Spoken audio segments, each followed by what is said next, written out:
Hello. I'm so glad you're here with me again tonight. Ready to step once more into another journey back through the past. Before we begin, let your shoulders soften just a little. Let your breathing slow. And let the sounds of the long day drift farther and farther away, like the last ripples fading across dark water at night. Tonight, we will not be entering a capital already complete, with its white domes, its broad avenues, and the colonnades so familiar in the modern imagination. Instead, we will return to an America still very young, a nation only just emerged from war, still learning how to govern itself, and not yet truly certain where the heart of its power would one day be placed. We will move through those years when the federal government still had no fixed place to stand, when the question of a capital was not simply a matter of maps, but a matter of power, anxiety, ambition, and compromise. We will sit quietly beside the hushed negotiations that altered the direction of history. We will stand upon the banks of the Potomac when it was not yet a city at all, but only earth, water, wind, mud, and an enormous promise. Then, slowly, we will watch a capital take shape first in imagination, and then rise through stone, sweat, and the will of a nation still in its youth. This is the story of Washington, D.C., not as a finished symbol, but as a political dream that had to struggle at great cost before it could become real. And before we begin, if you are still here with me in this moment, leave a small greeting, or tell me whether where you are listening now, it is late at night, early morning, or a quiet afternoon. And now, let history open itself very slowly. And let us step together into the unusual birth of America's capital.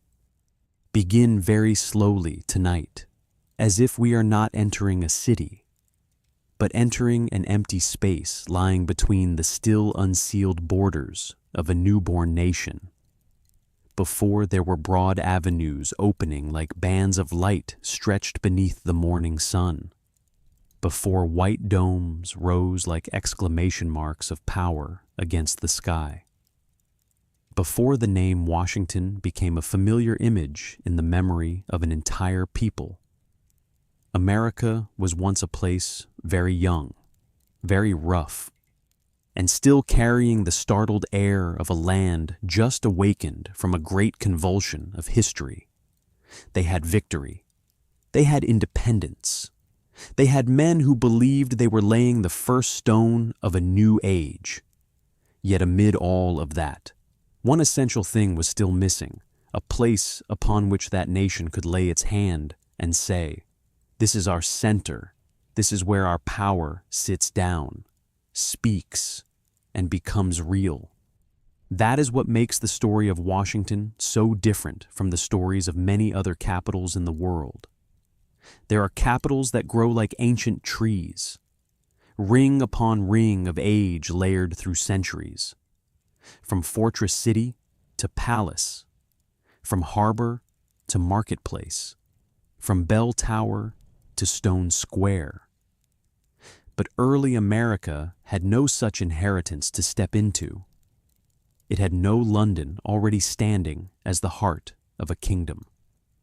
No Paris prepared by history long in advance. No ancient Rome where power had only to arrive and be instantly clothed in the solemnity of the past. Before them stretched only a long strip of land embracing the Atlantic coast, states still regarding one another with wary eyes, roads dusty and slow, distances drawn long through forests, rivers, and low hills, and a central government that still seemed like an idea learning how to become real.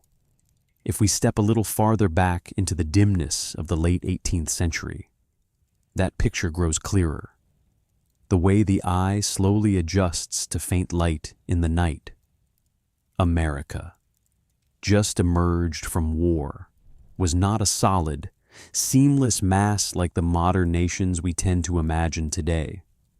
It was like a newly stitched patchwork quilt, its pieces already sewn together, yet the seams still taut, each patch still keeping its own distinct color.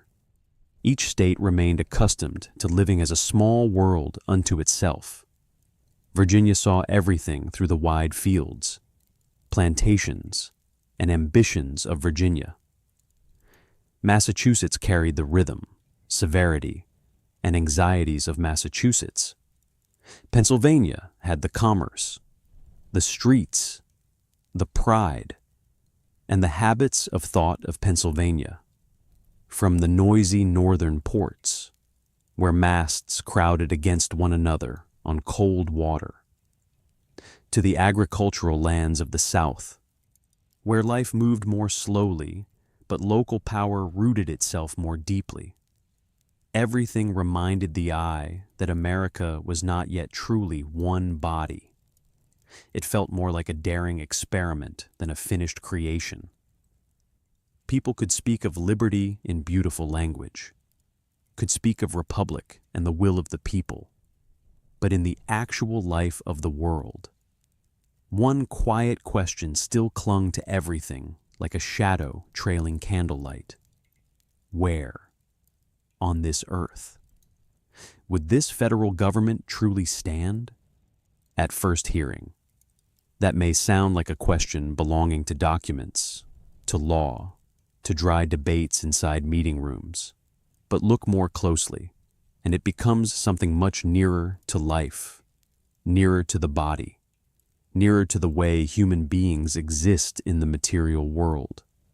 For power, no matter how grand the words used to describe it, still needs a roof beneath which to shelter, a room in which to gather, a table wide enough to spread maps, papers, and letters still fragrant with ink. A nation cannot live forever in declarations alone.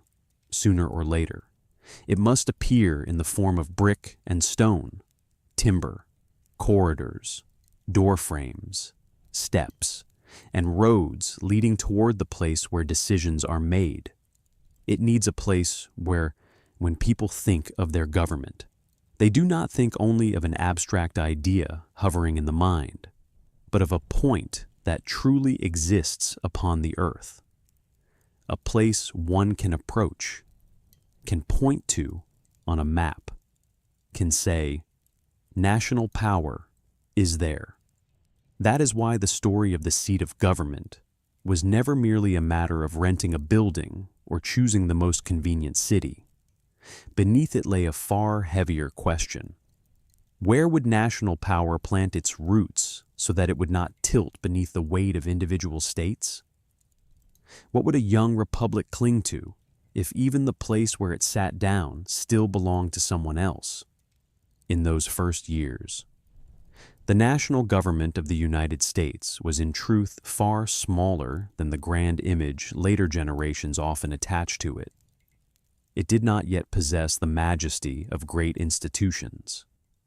It was thin, simple, at times almost makeshift.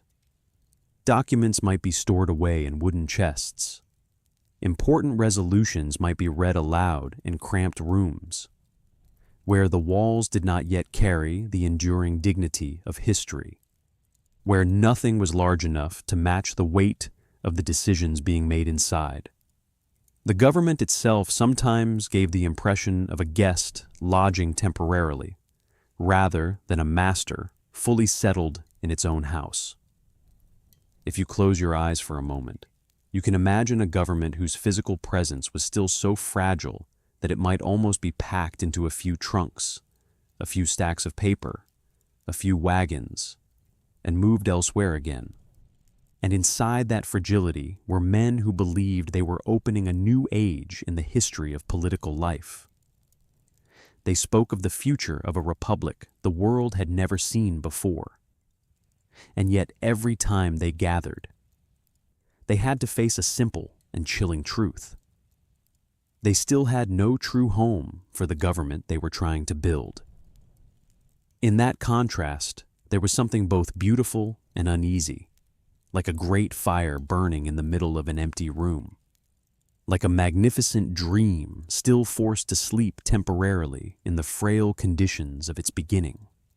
To feel this fully, perhaps we must step away from the documents for a moment and into the wider scene of America at that time.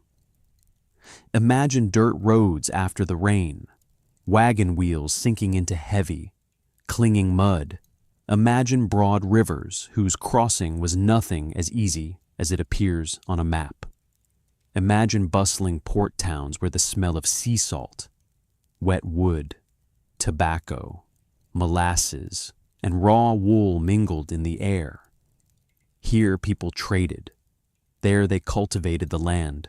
Elsewhere, they argued over power. Taxes, debt, sovereignty, and law, everything moved, yet nothing truly converged. It was a world in the process of forming, but not yet crystallized. A country with a shared voice, but not yet a common house clear enough for that voice to ring out like reality.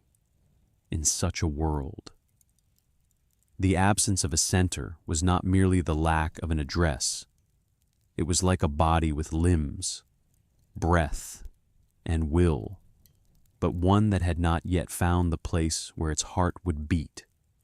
And when a nation has no heart of power, everything carries a feeling of being slightly provisional, slightly adrift, slightly unsettled. Meetings may take place, laws may be discussed, decisions may be recorded, yet something unnamed still hangs in the air. A government that moves too much, that leans too often upon others, will always give the impression that it has not yet entirely stood upon its own feet. Those living in that era perhaps felt this in their own ways. They did not always express it in the same language, but all understood one simple truth.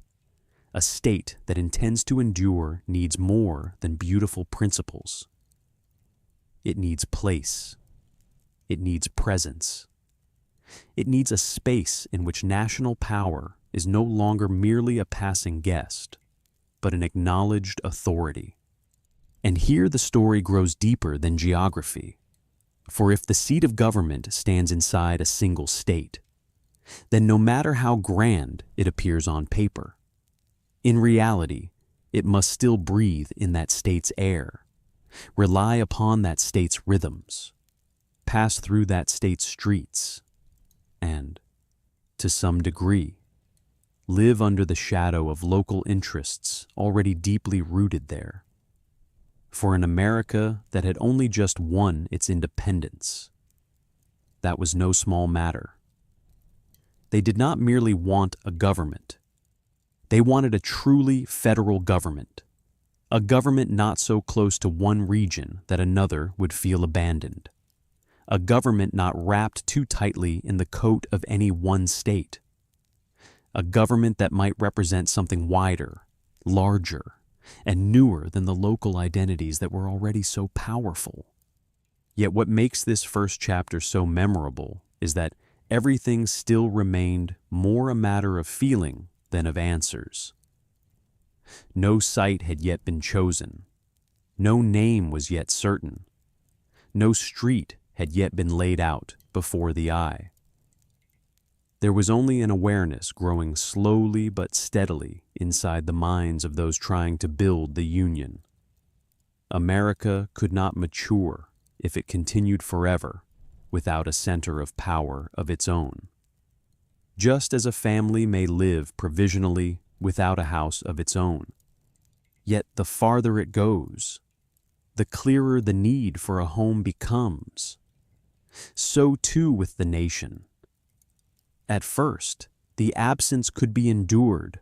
Over time, it began to reveal the limits of everything else. In the dim light of the Republic's beginning, the idea of a federal capital thus emerged as something both practical and imaginative. Practical, because government needed a place to stand. Imaginative, because that place did not yet exist and first had to be conceived, imagined in advance, reserved within the national mind before it could be marked upon the earth. There is something deeply beautiful in that emergence. Before Washington was a city, it was already an emptiness prepared for federal power. Before it was stone, columns, avenues, and squares, it was an idea of balance, of independence, of a place where the nation might recognize itself. The Constitution of the United States would later turn that feeling into principle. Not merely a common government, but a distinct federal district for the seat of government. A space not wholly belonging to any single state. In those words, there is a profound sobriety. The men who wrote them understood that power must be shaped not only in law, but in territory. They understood that if a new republic wished to endure, it had to create a place where national power would not be regarded as a temporary guest, would not have to borrow its dignity from another city, and would not need the permission of some other region's history in order to exist. In a sense, a new nation had to reserve for itself a piece of ground on which it could speak in its own voice. Seen from a distance, these might seem like only a few dry lines in a document. But if we listen more slowly, we can see behind them an entire living image. A young country standing in the wide field of the future, still carrying the dust of war upon it, still hearing the rattle of wagons on dirt roads, still carrying the suspicions of each state into every conversation.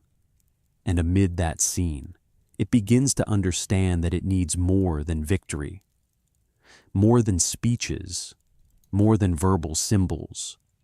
It needs a point upon the earth toward which every road of power may converge.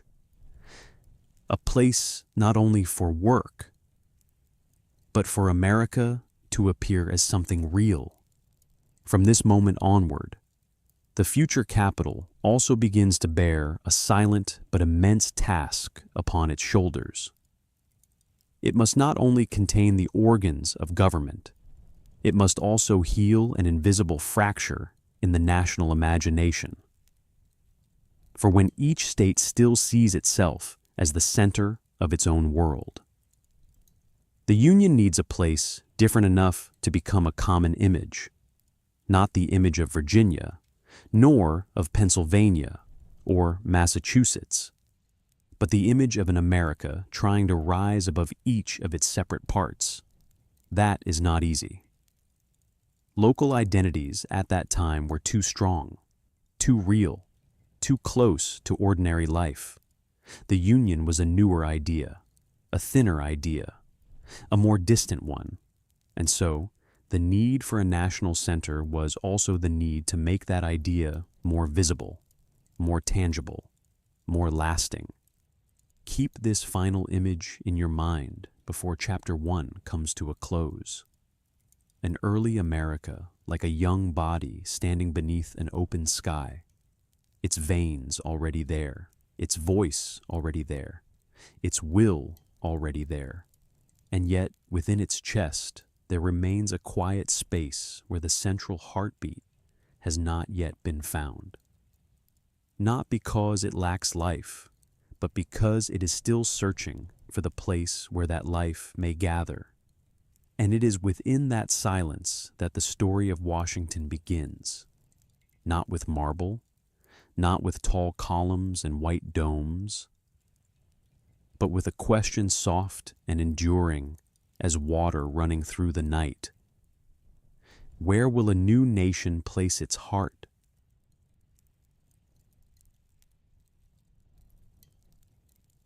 Tonight, After standing for a while before the empty space in the chest of a newborn nation, we will take one step deeper into the darkness where that need begins to assume a clearer shape. In the previous chapter, we sense that early America lacked a center, lacked a place where national power could sit down as something real. But in this chapter, the story grows nearer, sharper, and more unsettling. For there are times when history does not change because of a stirring speech or a grand idea beautifully set down on paper. There are times when it shifts course simply because people suddenly recognize a cold truth. If a government has no independent place on which to stand, then at the very moment it most needs protection, it can become frighteningly fragile. Let us return to America in the early 1780s, when the War of Independence had only just receded. Yet peace had not truly brought calm in the imagination of history. People often suppose that after victory, everything must have brightened like a wide dawn opening after a long night. But reality is always quieter and far more uncomfortable than that. The end of war does not mean that every debt disappears. Soldiers who had worn uniforms, marched through mud, cold, hunger, and gunsmoke now return to unpaid wages and unfulfilled promises. The Confederation Congress, under the Articles of Confederation, possessed symbolic authority but was weak in financial power and coercive force. It could pass resolutions, it could appeal, it could promise, but it did not always have the money in hand to turn promise into reality. This is one of the wearying truths of revolutions. One may defeat an empire on the battlefield and still struggle for a very long time with ledgers, debts, salaries, and the disappointment of the very men who helped win the victory. In that atmosphere, Philadelphia was a special place. The city had stood at the center of many great moments during the Revolutionary era, a place where important documents had been debated, read aloud, and sent out into the world. But by 1783, its dignity was no longer enough to conceal the tension swelling inside the heart of the young United States. Dissatisfied soldiers, exhausted and short of money, began to gather like low clouds before a storm. They were not hungry only for wages. They were hungry for recognition, hungry for assurance that their sacrifices would not dissolve into thin air the moment the war had ended. And as at so many moments in history, material uncertainty quickly turned into political pressure.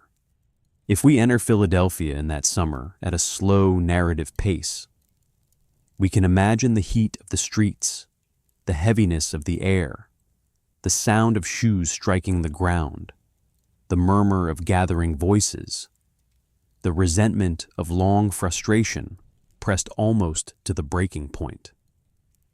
Congress was in session, but around it, calm was no longer intact. The dissatisfied soldiers drew near, not like a disciplined army marching toward battle, but like a rough and urgent reminder that power on paper is sometimes more fragile than people imagine. They wanted to be paid. They wanted to be heard. They wanted someone to answer for the delays, for promises stretched far too long, for the feeling of being forgotten the moment their role was no longer urgently needed. And here, what matters is not only the confrontation itself, but the feeling it created. The men trying to build a national government were forced to face a scene they could not easily forget, right there, in the place where they met, in the very city that sheltered them. They did not fully command their own safety. This was not merely an inconvenience. It was a moment that exposed the fragile nature of the entire system. A national government that, when threatened, had to look to the government of the host state and wait for protection was still living in a posture of dependence. No matter how elevated its formal status might be, and sometimes history needs only one such moment to turn a vague unease into a lesson that cannot be forgotten. What happened in Philadelphia in 1783 was not the complete collapse of the new nation, but it was enough to plant in the minds of the founders a deeper understanding of the problem they faced. When the representatives of the Union did not feel safe, even in the place where they convened, the question of the seat of government was no longer merely a matter of convenience or prestige. It became a question of practical sovereignty. A real government must be able to exist without trembling over whether a host state will be willing to act swiftly on its behalf. A national government cannot be fully mature if its safety still depends upon the will, speed, and calculations of a local authority. What makes this moment haunting is not only the presence of an angry crowd, but the quiet void that opened afterward. Congress asked for protection, yet the response it received did not create a sense of firmness in later accounts. The story is often reduced to the claim that Pennsylvania failed to act decisively enough to protect Congress. However, the wording differs from source to source. The essential truth remains this: the representatives of the federal government felt with painful clarity that they could not simply trust the shield of the state in which they were sitting. And that feeling is what made the moment decisive. Not merely because of one isolated disturbance, but because from that point onward, the dependence of the national government upon local authority was no longer theoretical speculation. It had become lived experience. Let us linger over that image a little longer. A Congress of a new republic, fresh from a war for independence, forced to consider leaving because it did not feel adequately protected even in the place where it was meeting. There is something almost paradoxical in that scene. They had escaped the power of an empire across the ocean, yet on their own soil they still did not possess ground that truly belonged to federal power. They had won the right of self-rule in national principle, yet in material terms they still lacked a space where national authority could stand upright without looking around for help from others. The more closely one reflects upon it, the clearer it becomes that this was not a side detail, but an almost symbolic moment. Political independence had arrived. But the spatial independence of government was still incomplete. After that crisis, Congress left Philadelphia, seen with ordinary eyes. That movement might look like nothing more than a change of location, but beneath the light of history, it carried a much deeper meaning. It was like a government admitting to itself that it still had no home. It was like a man suddenly realizing that the room in which he lodges cannot truly protect him, and so must continue onward. That departure was not merely the movement of wagons, papers, and delegates. It was the movement of awareness itself. From that moment on, the idea of an independent capital no longer remained in the hazy realm of abstract reasoning. It began to take on the shape of necessity. And in truth, that is the most striking part of this chapter. The founders were not men who dreamed only in symbols. They were men who learned to think through crises. They understood that a new nation could not be built by faith alone. It had to be built through structures capable of responding to their own weaknesses. if Philadelphia showed that the Union could be placed in a position of dependence. Then the answer was not merely to hope that the host state would respond better next time. The deeper answer was to rethink the entire relationship between the national government and the place where it stood. A true seat of government could not be nothing more than a borrowed address. It had to be a space where national authority could be exercised directly, unentangled from the interests, hesitations, and pressures of individual states. From that moment, the crisis of 1783 began to live a life much longer than itself. It did not survive merely as an incident of one summer. It became a political memory, a scar in the way Americans thought about the fragility of the Union. And when people later began to think more deeply about the Constitution, about the long-term form of the new state, that lesson remained there, quiet but unmistakable. The seat of the national government could not be left wholly dependent upon the goodwill of a single state. No matter how friendly that state might be, no matter how important that city might be, no matter how splendid its past might appear, the Union still needed a territory of its own, a ground where the government was not a guest, a place where, when protection was needed, when order was needed, when jurisdiction was needed, the nation would not have to turn and ask someone else to provide it. If you listen carefully, you will hear that this is one of those moments where political history and human feeling meet with unusual clarity. For the fear of not being protected is a very primal feeling. A government is no different. It cannot truly be secure if there remains even the slightest unease about the ground on which it stands. The men of the founding era could speak in the language of law, of principle, of constitutional design. But behind those languages was still a simpler feeling. They needed a place where, when crisis came, national power would not sway merely because it had to wait for someone else to decide whether or not to protect it. And it was that profoundly human feeling that helped push a constitutional idea closer to the shape of real space. Yet this chapter is not only about anxiety over security, it is also about something broader, the difference between independence on paper and independence in daily political life. The United States could declare itself a free nation, but a truly free nation also needed structures that would keep it from being dependent in the ordinary conduct of its affairs.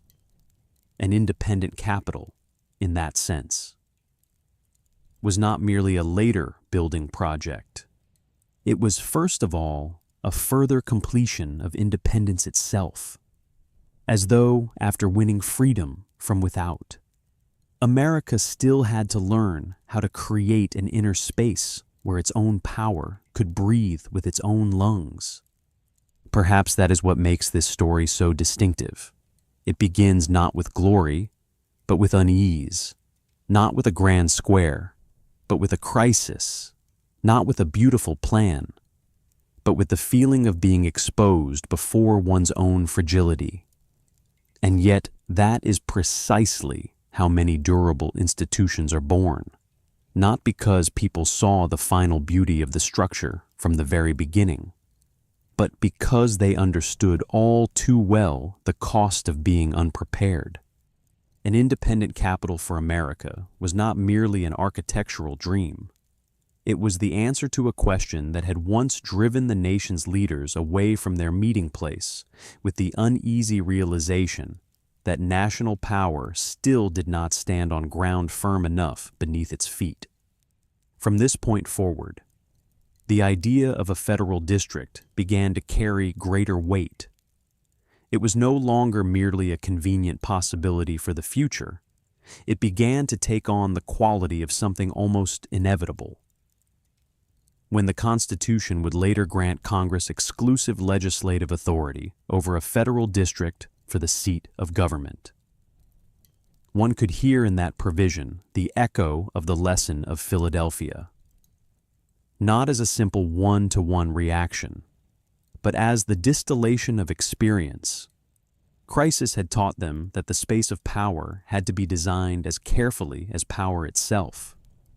A republic needed not only a balance among its branches of government, it also needed a place where common authority would not be diminished by the status of a lodger in another's house.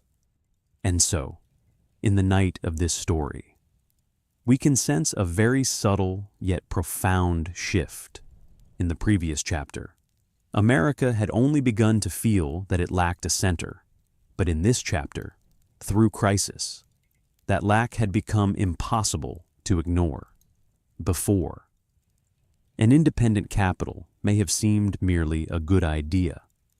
Now it began to carry the force of necessity. The story moves from vague feeling to sharper recognition, from emptiness to the pressure to fill that emptiness. Hold on to this final scene before we leave Chapter 2. A meeting room that no longer feels sufficiently safe. The noise in the street seeming to press closer than usual. The representatives of a young nation looking at one another and understanding that formal status alone is not enough. A national government that wishes to endure must have a space of its own, not only for glory, not only for appearance, but because in its most fragile hour, it must be able to stand upon its own ground without trembling. And from that understanding, the story moves forward. For once, a nation knows why it needs an independent center. The next question becomes almost unavoidable, more concrete, more difficult, and no less dramatic. If a separate capital is needed, then where will it be placed? And who will have to yield what in order to make that necessity real? But that is the doorway to the next chapter. For now, in the gentle darkness of this nighttime telling, we pause at the first lesson America had to learn through its own unease. Independence does not only need to be declared, it must also be laid down upon a piece of ground capable of protecting it.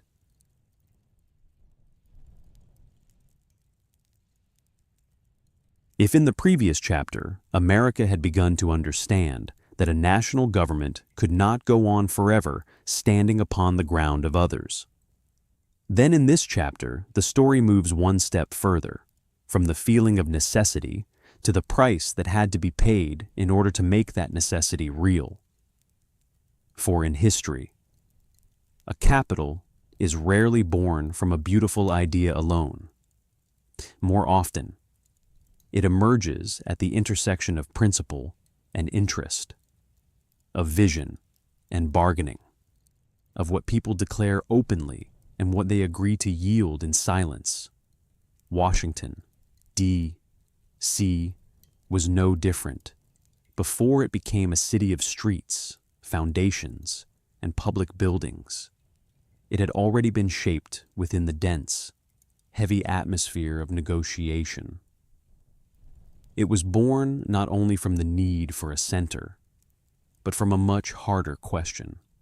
Who would have to give up what in order for that center to exist?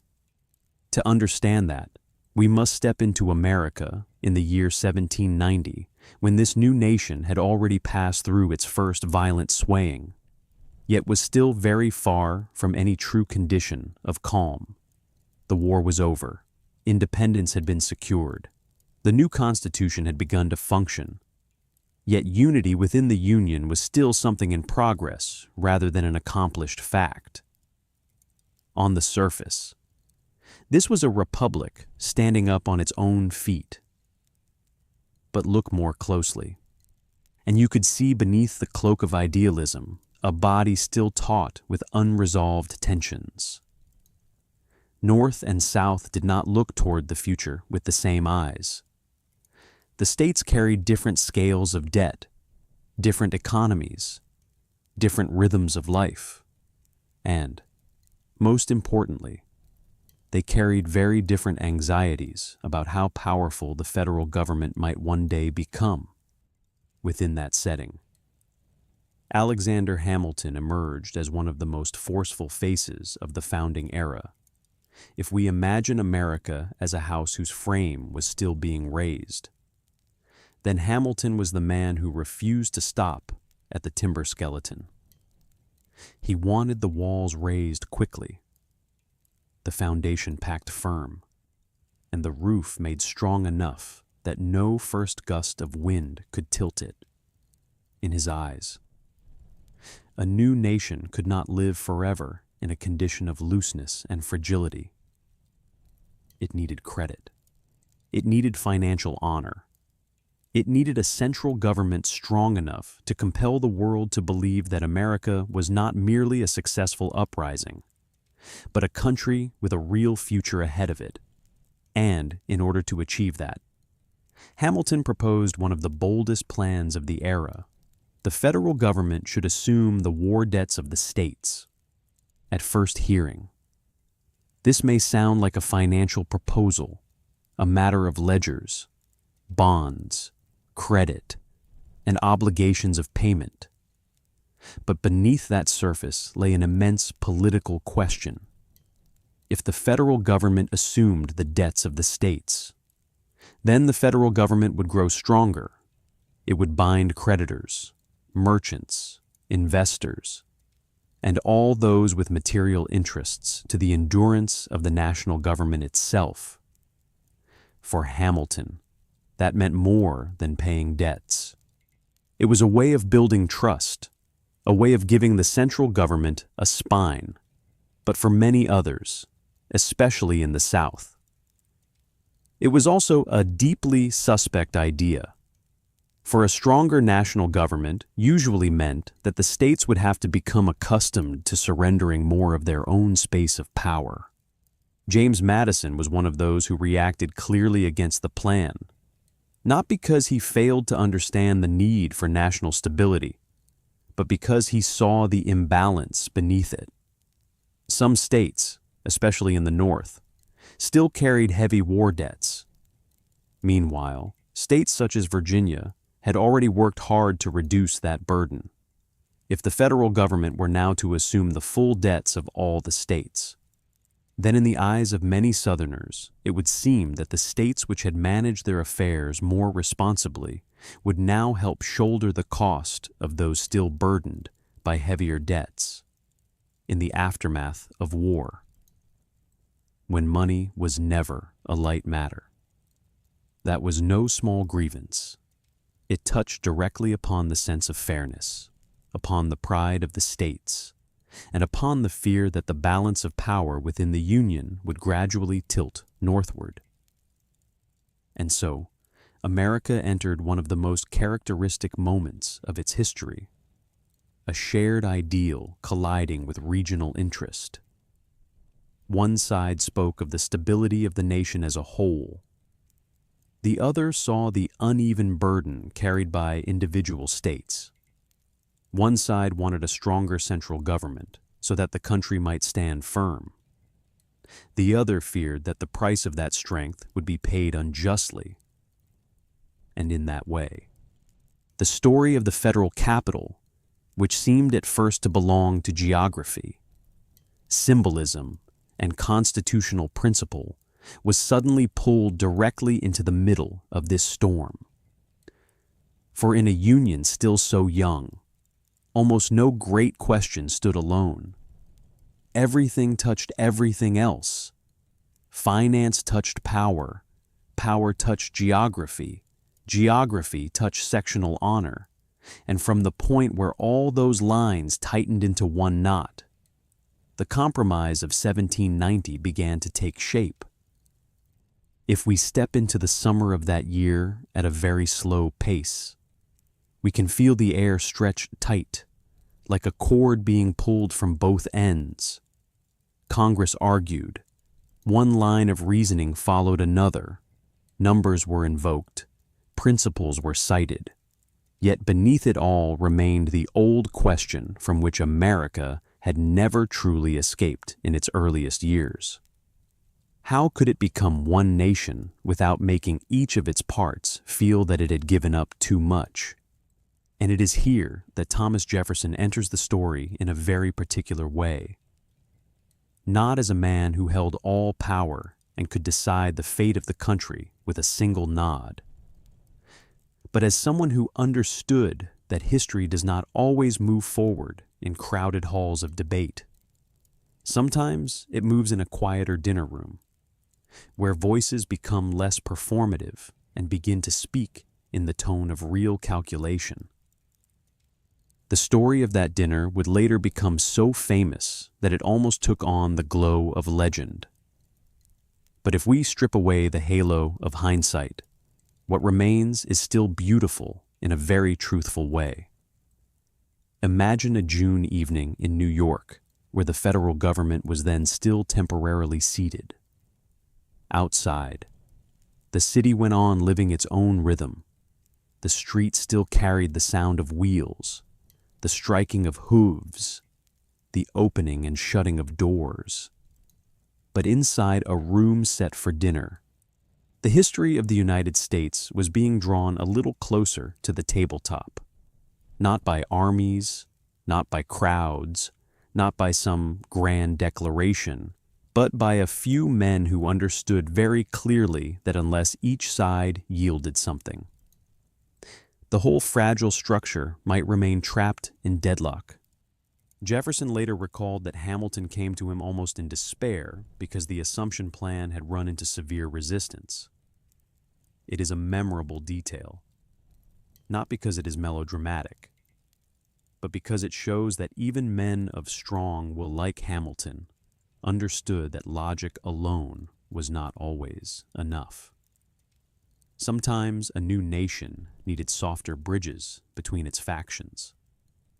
Jefferson, with his political tact, invited Hamilton and Madison to dine with him, and there, in that smaller space, American history began to do the very American thing it would do again and again, not move forward through pure consensus, but through a compromise in which no side won entirely, yet no side walked away entirely empty-handed.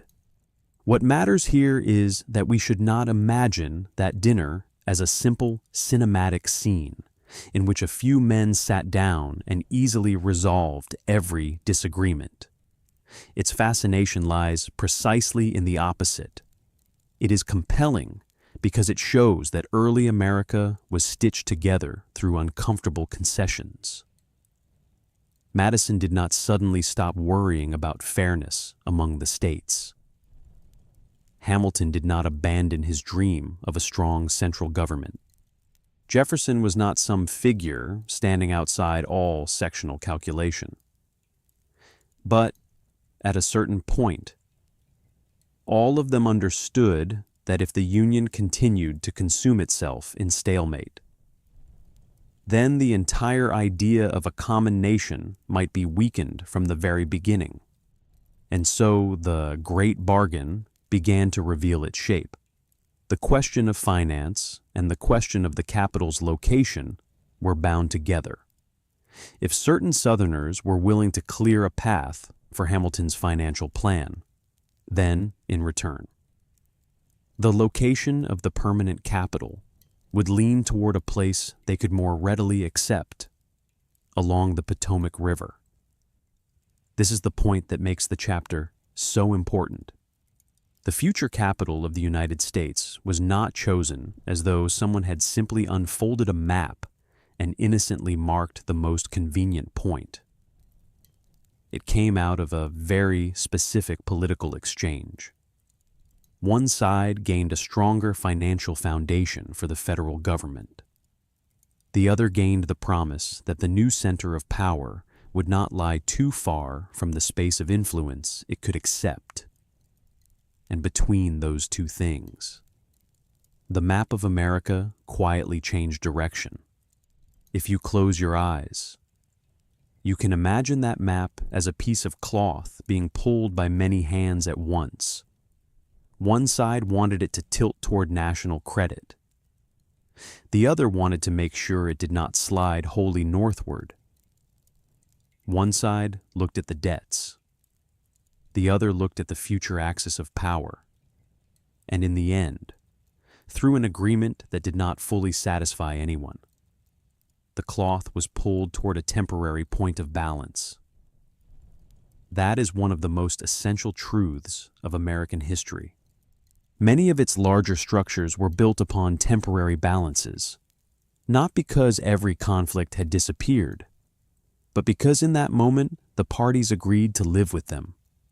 The Residence Act of 1790 would later bring that compromise out of the darkness of the dining room and into the light of law.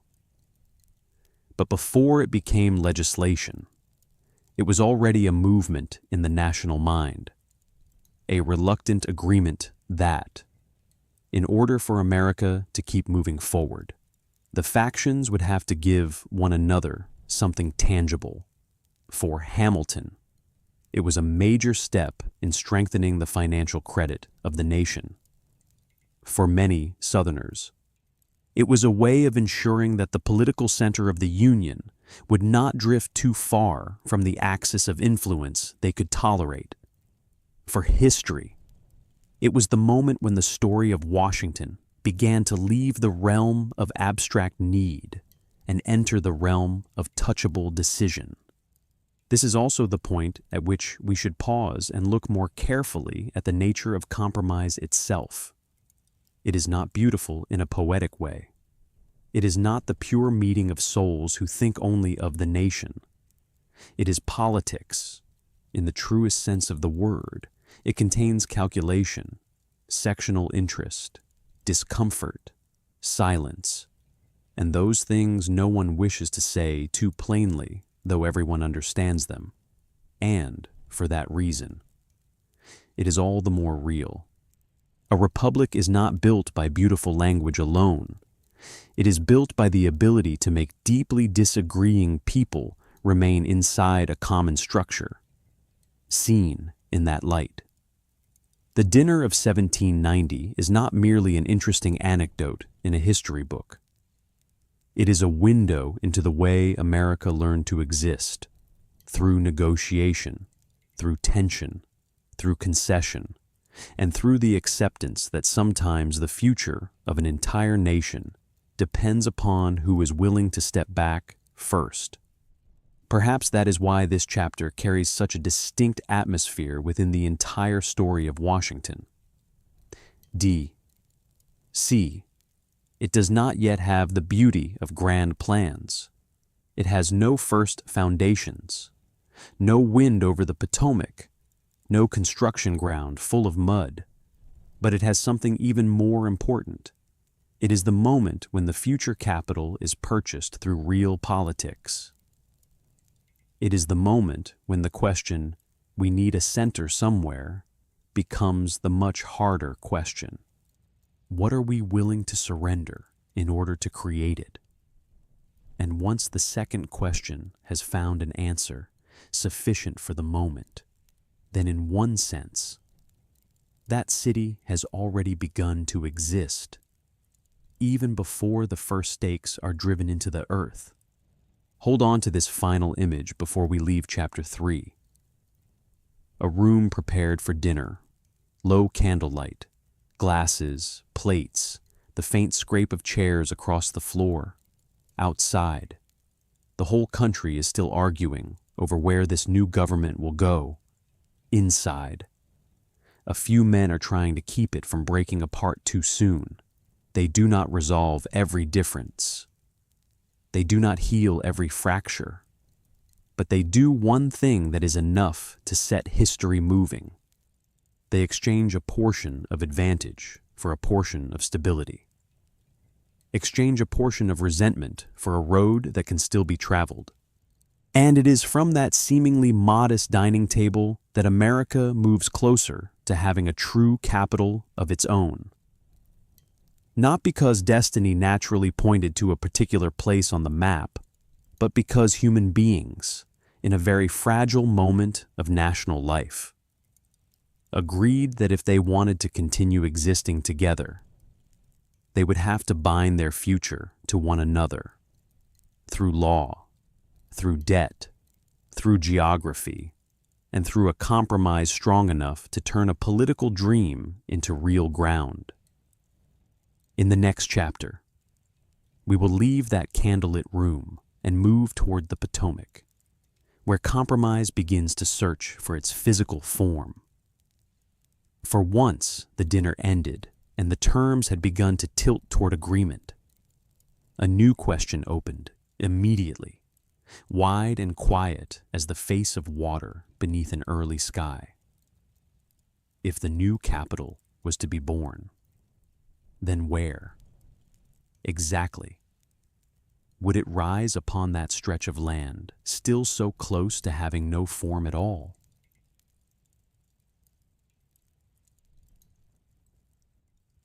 After the dinner that quietly altered the direction of America's map, our story tonight leaves behind candlelight, the dining table, and those small bargains heavy as lead, and steps out into the open air, where history must begin to touch earth, water, wind, and real distance.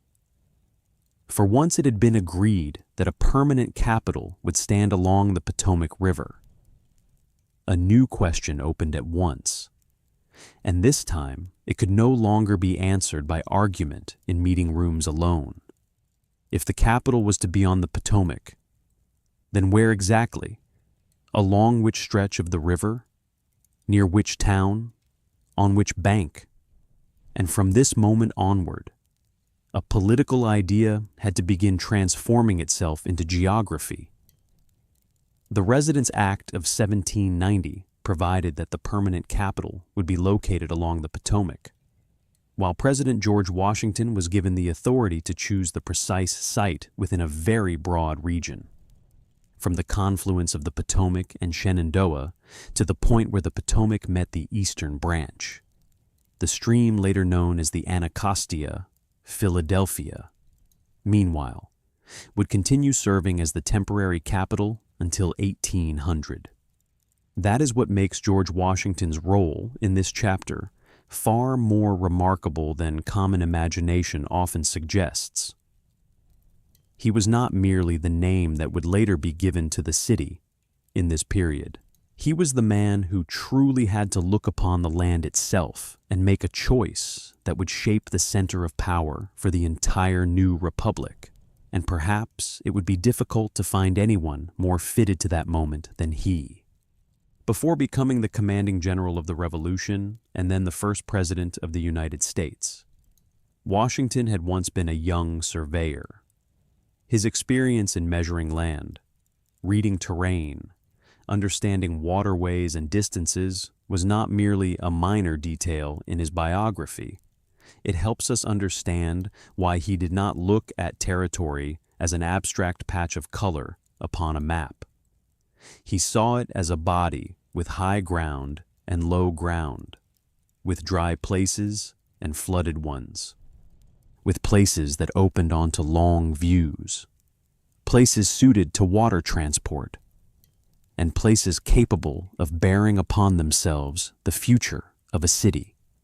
If we picture America at that time from above, we would see the Potomac stretching like a long curve through lands still sparsely settled, carrying at once an air of wilderness and a sense of promise. This was not a finished city waiting to have the crown of capital placed upon its head. It was a region suspended between nature and ambition, between river landings, low hills, farmland, old towns such as Georgetown and Alexandria, and open tracts that still required imagination in order for anyone to see their future. That is why the choice of the Potomac did not mean that everything had suddenly become obvious. On the contrary, it opened a space Washington had to weigh with great care, choosing a site near enough to communities already in existence, broad enough to build a new city, symbolic enough to matter, and practical enough that the government could truly move there one day.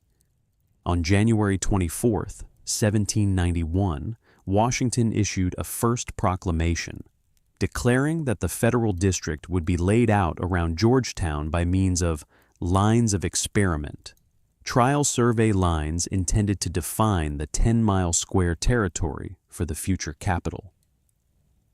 2 days earlier, he had appointed the first 3 commissioners to oversee the undertaking: Thomas Johnson and Daniel Carroll of Maryland, and David Stewart of Virginia.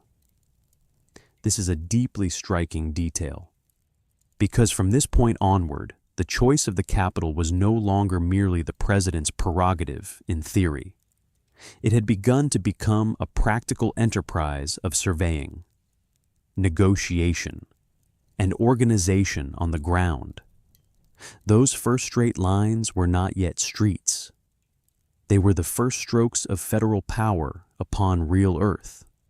But like so many other things in the history of Washington, this decision did not end in one neat moment.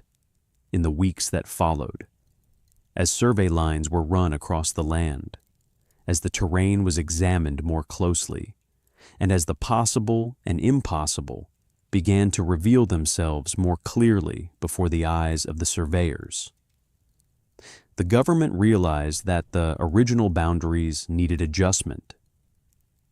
An amending act of March 3rd, 1791 allowed the president to include in the district land lying below the former limit, so long as it remained above the mouth of Hunting Creek, thus making it possible to include a convenient portion of the eastern branch and the lands below it, as well as the town of Alexandria.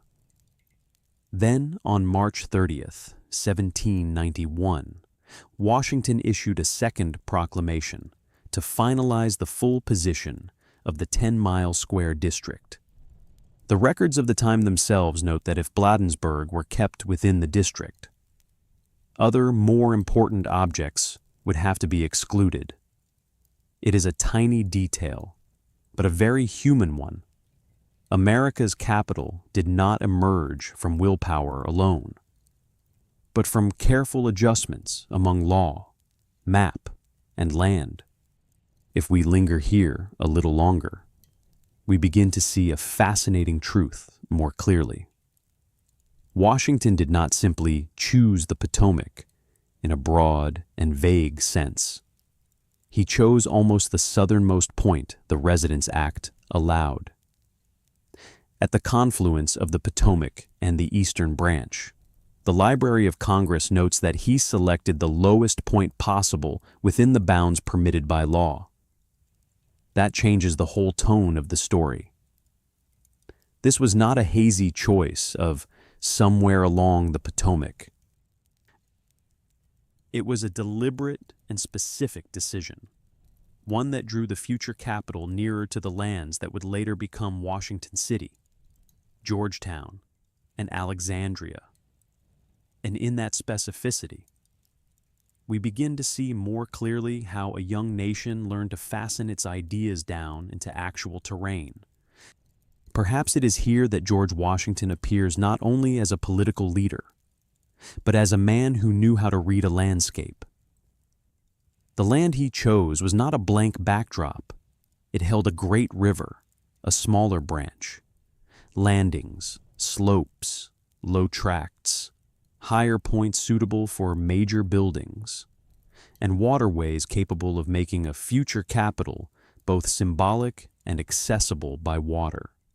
When we imagine him standing somewhere on the riverbank in the spring of 1791, looking over the glittering surface of the water, over the raw and uneven ridges of earth, under the wide sky, we begin to understand why that land carried such a strange and powerful attraction.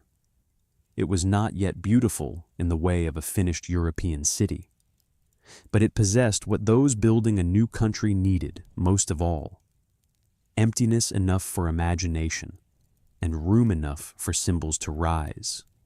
Of course, It must also be said honestly that this choice did not stand entirely outside Washington's own private world. The chosen site lay about 14 miles upstream from Mount Vernon and only about 7 miles from Alexandria, where Washington had helped with surveying as early as 1749. This detail should not be exaggerated into the sole determining cause. Authoritative sources emphasize the framework of the Residence Act and the president's formal role in selecting the site. But in terms of historical atmosphere, it is still worth keeping, for it shows that America's future capital was not placed in a region wholly unfamiliar to Washington. He knew this river. He knew its course, the rhythm of life along its banks, and both the beauty and difficulty of its terrain. And sometimes in history, great decisions do not arise from cold accident, but from the fact that the one making the choice has a long and intimate relationship with the landscape he is choosing. Yet that land was not empty. This is a vital point if our story is to remain truthful. Before it was a capital, it was someone else's land, the land of local owners, of farms, of communities that had lived by the river long before the phrase federal city had entered anyone's mind. And so, Washington's choice of the Potomac did not mean that he merely pointed to a place on the map and everything was done. It set in motion a chain of negotiations with landowners, with local interests, with people who had to be persuaded that their future would become bound to a city that did not yet exist. The Washington papers preserve one especially vivid detail. By the end of March 1791, even the obstinate Mr. Burns has come into the measure. Even the stubborn Mr. Burns had agreed to join the arrangement. It is a very small sentence, but it makes the whole scene far more real. Behind the drawn lines of the nation, there are always tense conversations with individual human beings of flesh and bone. Imagine those days as a period at once hurried and quiet. Surveyors crossing parcels of land where no avenues yet existed. Meetings taking place inside the homes of landowners. Reluctant nods, searching, wary eyes. On one hand, the nation was preparing to create a capital. On the other, everything still depended upon each acre of land, each signature, each small act of consent. It is precisely here that history appears in the form it most often takes, not only in great laws, but in practical, nearly ordinary agreements that allow law to step down into lived reality. The Potomac region was not, therefore, an empty stage waiting for America's drama to begin. It was a land already bearing its own memory, and it had to be persuaded to accept a new role. It was also in that same year, 1791, that once the site had been more clearly defined, the process of turning political choice into city began moving quickly.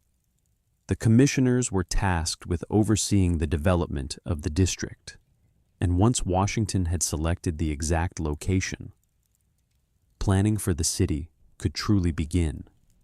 Both the National Park Service and the White House Historical Association emphasized that it was only after Washington determined the site that the planning of the city truly commenced. In the logic of this story, Chapter 4 is therefore the doorway between two worlds, the world of political negotiation and the world of urban form. But we should still pause upon that threshold, because this moment of choosing the land is the first instant at which America's capital acquires even the faintest body. It has no streets yet, no major axes, no grand design, but it now has a riverbank, boundaries, the names of nearby towns. and a future beginning to cling to the ground. Emotionally, this is one of the most beautiful chapters in the entire story. There is something profoundly quiet in the image of a president going out to choose land for a capital not yet born. Not choosing a palace for his dynasty, not choosing a private home, but choosing a piece of earth where federal power would have to live longer than any single human lifetime. In that choice, there is both practicality and symbol, both the experience of a surveyor and the imagination of a man who understood that a nation needs a center that can be seen. Washington left us no film of that moment, of course, but the surviving records are enough to suggest an enduring image. He read the law, studied maps, weighed the terrain, appointed commissioners, issued proclamations, adjusted boundaries, and step by step drew a vague idea of the seat of government closer to the ground. And so, from the perspective of this night's telling, we can see the Potomac rising before us as an answer that is both practical and dreamlike. A river real enough to carry stone, timber, and people. A tributary near enough to open another axis of movement. A landscape empty enough to imagine avenues and buildings no one at the time could yet see with the naked eye. A distance far enough from existing cities that the new capital would not be swallowed by them, yet near enough that it would not fall into total isolation. It is precisely that mixture that gave Washington's decision its lasting strength. It was not perfect in the sense of being without risk, but it was right enough for a young nation to agree to lay its future there. Hold on to this final image before we close Chapter 4. A riverbank in early spring. The waters of the Potomac still cold and still. Patches of land with no street names yet. Georgetown in the distance. Alexandria somewhere beyond. And between them a space that those living at the time could perhaps see only half with the eye of the present and half with the eye of the future. George Washington stands in that moment not only as the first president, but as a man placing his hand upon a piece of land and saying, almost through the silence of his choice itself, "Here, and here alone, America will learn to give its power a permanent address." And from that moment onward, the Potomac ceased to be merely a river in the landscape of the East. It became the first outline of a political dream beginning to acquire shores, boundaries, and weight in the next chapter.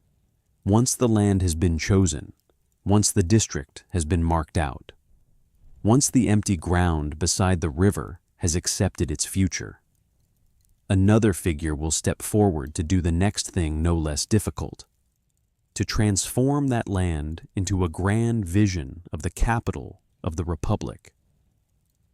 And then history will leave the world of survey lines and enter the world of plans, axes, and ambition, the world that bears the name L'Enfant.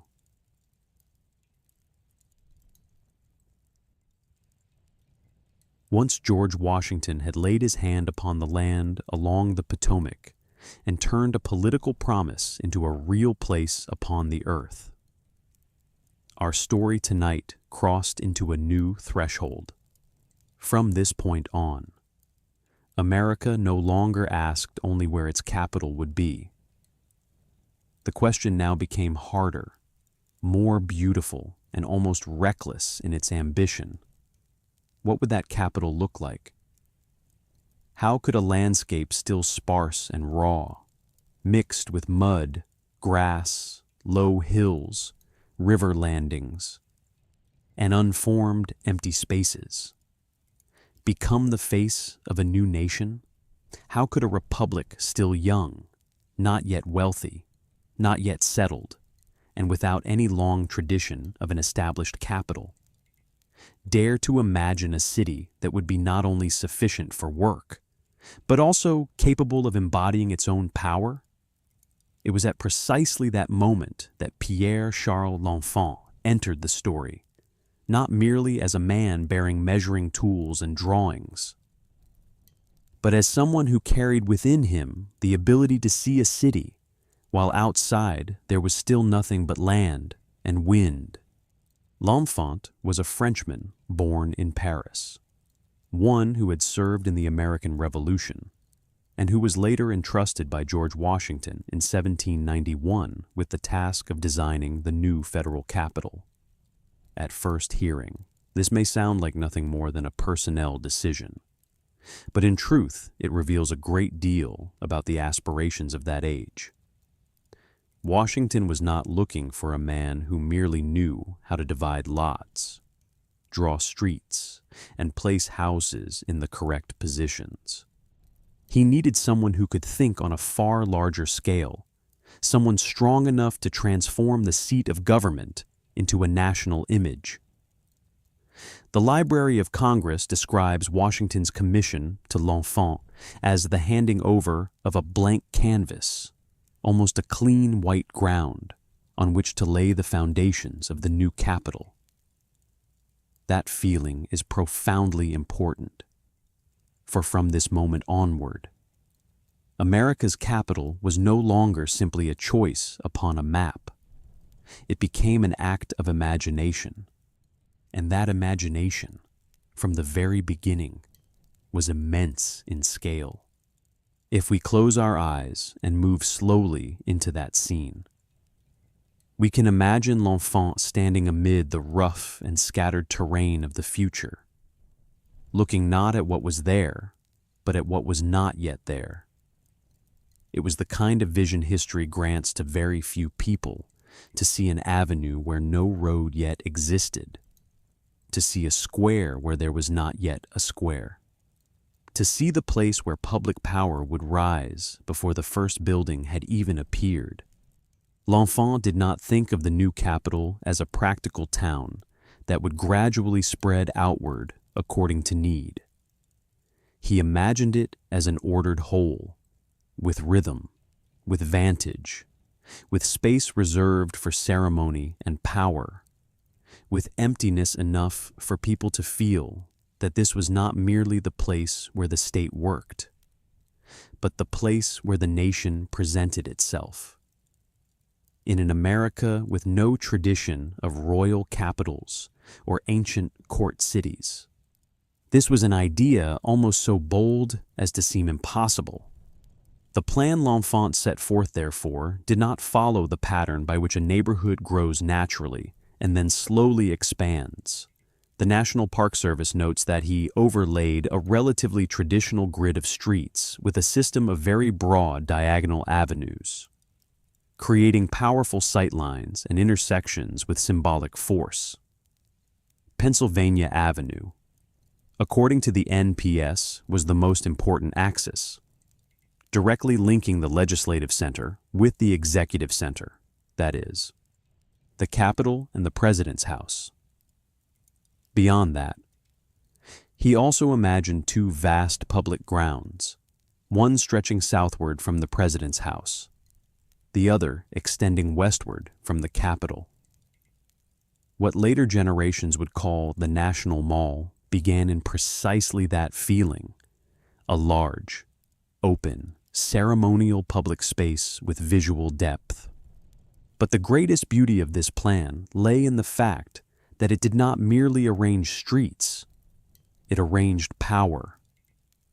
L'Enfant understood that a new capital could not simply be a place where buildings were gathered together. It had to teach people how to look at the nation.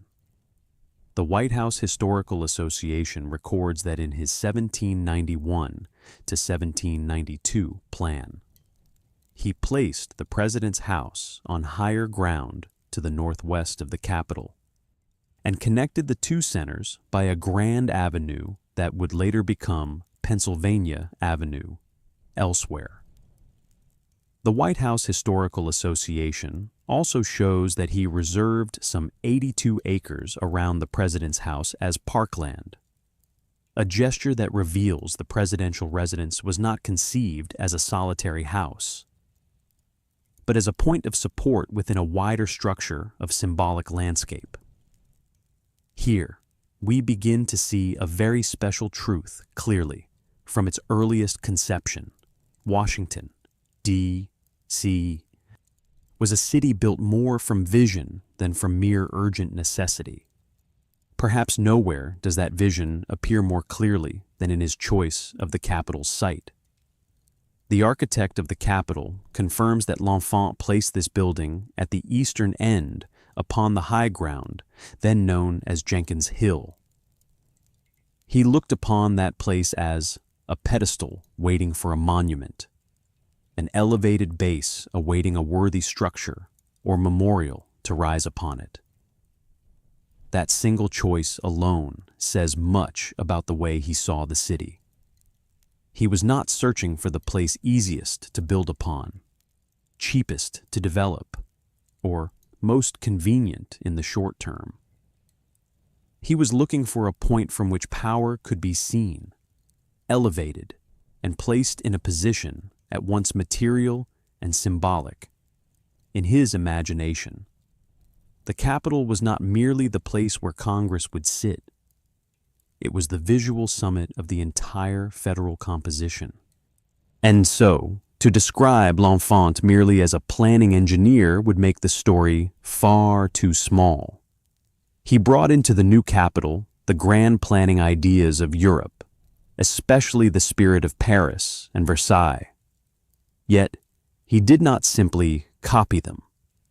The Library of Congress describes his 1791 map as a design that placed the Capitol at the center, with great avenues radiating outward like the spokes of a wheel. The White House Historical Association likewise notes that the plan absorbed the most advanced European ideas of urban design of that time.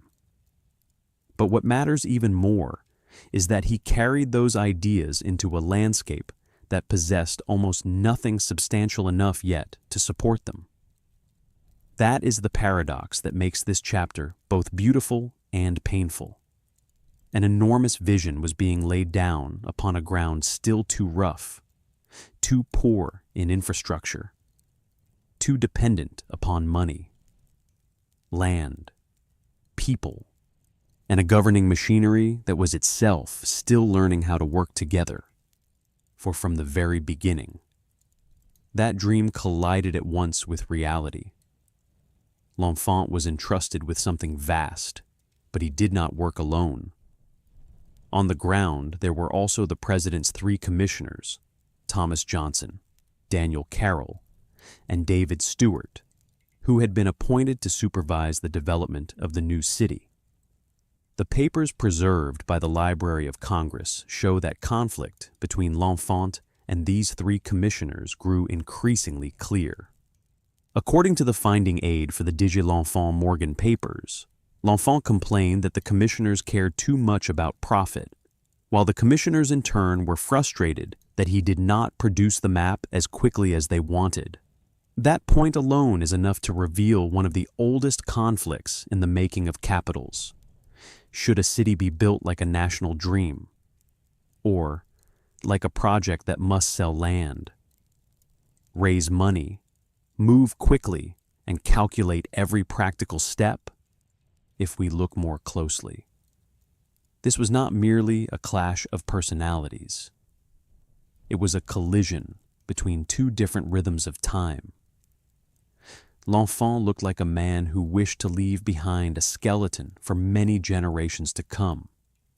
The commissioners, meanwhile, had to worry about money, schedules, land promotion, and the everyday demands of turning drawings into transactions, into surveys, into a construction site. In L'Enfant's eyes, a capital worthy of the new nation had to be protected from pettiness and short-term greed. In the eyes of the administrators, A capital could not live on ideal beauty alone. It had to be brought down to earth quickly enough that land could be sold, money collected, and building carried forward. It is not difficult to understand why the conflict soon became severe. One man was drawing for eternity. The others were worrying about next month, next year, and each concrete step upon the ground. L'enfant itou was not the sort of man who could easily bend himself into a mechanism. The White House Historical Association records that his refusal to cooperate with the commissioners led to his dismissal in February 1792. The Library of Congress is even more specific. He not only delayed turning over the map, but also refused to submit to the commissioner's authority. At one point, according to that same finding aid, he even halted construction and ordered the demolition of a house belonging to Daniel Carroll of Duddington because it stood on the line of a street he intended to open. Washington and Jefferson both had to intervene in that case and in similar disputes.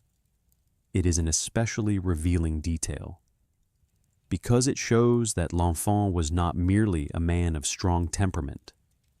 He acted as though his plan had the right to stand above the immediate inconveniences of actual human lives. In the logic of a planning genius, that may sound internally consistent. In the logic of a government struggling to administer real affairs, it was almost impossible to accept. And so the dream of a great capital began to reveal its most difficult face, not in a lack of imagination, but in the fact that imagination of such scale did not know how to live alongside limitation. The Library of Congress notes that Washington ultimately removed L'Enfant from the project in 1792, in part because he continued to delay submitting the plan to an engraver, a crucial step in promoting and implementing the new city. When one reads that detail, one can almost feel the weariness of the young government. They had the idea. They had the land. They had the man who could see the future. And yet that man was too difficult to keep within the framework of the machinery. In history, it is not uncommon for those who see farthest also to be the hardest to walk beside. L'Enfant belonged to that kind. He saw the city so clearly that he seemed unable to bear having it reduced by petty negotiations. Yet a real city is always built amid countless such negotiations. Even so, this is not the story of a simple failure. And that is precisely what makes this chapter at once sorrowful and beautiful. For after L'Enfant was dismissed, his plan did not disappear. The White House Historical Association notes that Andrew Ellicott produced the first engraved version of the city plan, with modifications for publication, and that the commissioners continued their work under Ellicott's guidance. In other words, America lost the man who drew the dream, but it kept the core of the dream itself. The broad avenues, the squares, the circles, the sight lines, the open public spaces, the relationship between the Capitol and the President's house. All of these lived on in the revised map, in the actual building of the city, and farther still, in the structure modern Washington can recognize even today. Perhaps that is why the phrase, "an almost impossible dream," fits so perfectly. Impossible not because the plan was too beautiful to survive, but because it demanded that a very young republic think of itself on a scale stable enough to inhabit only in part. It demanded that a rough landscape consent to becoming a symbol. It demanded that men concerned with money and land work alongside one who treated public beauty as something that could not be too easily bargained away. It demanded more time than a single lifetime could provide. and perhaps above all, it demanded that America believe it needed not merely a useful capital, but a capital capable of teaching the entire nation how to look at itself. If we slow down at the end of this chapter, we can picture the scene with real clarity. A man standing upon land not yet formed, seeing wide avenues like the long breaths of the future, a high hill chosen for the seat of the legislature, as though power must be lifted up in order to see far. A presidential residence placed within a composition larger than itself. A long public ground stretching westward from the Capitol, with no trees yet, no statues, no ceremonies, and yet already imagined as the place where the Republic would display its face before the world. And at the same time, in another room, administrators worry about the undelivered map, unprocessed land, unfulfilled instructions, and the bursts of temper of a genius unwilling to fall into line. Both scenes are true. Both helped create Washington. And from here, the story must take yet another difficult step. For a plan, no matter how grand, remains only a promise if it is not propped up by stone, wood, earth, money, and human labor. In the next chapter, that dream will leave the paper and enter the construction ground, where America's capital will no longer be measured by the beauty of lines, but by mud, materials, weather, debt, and the hands of the men who must truly raise it into being.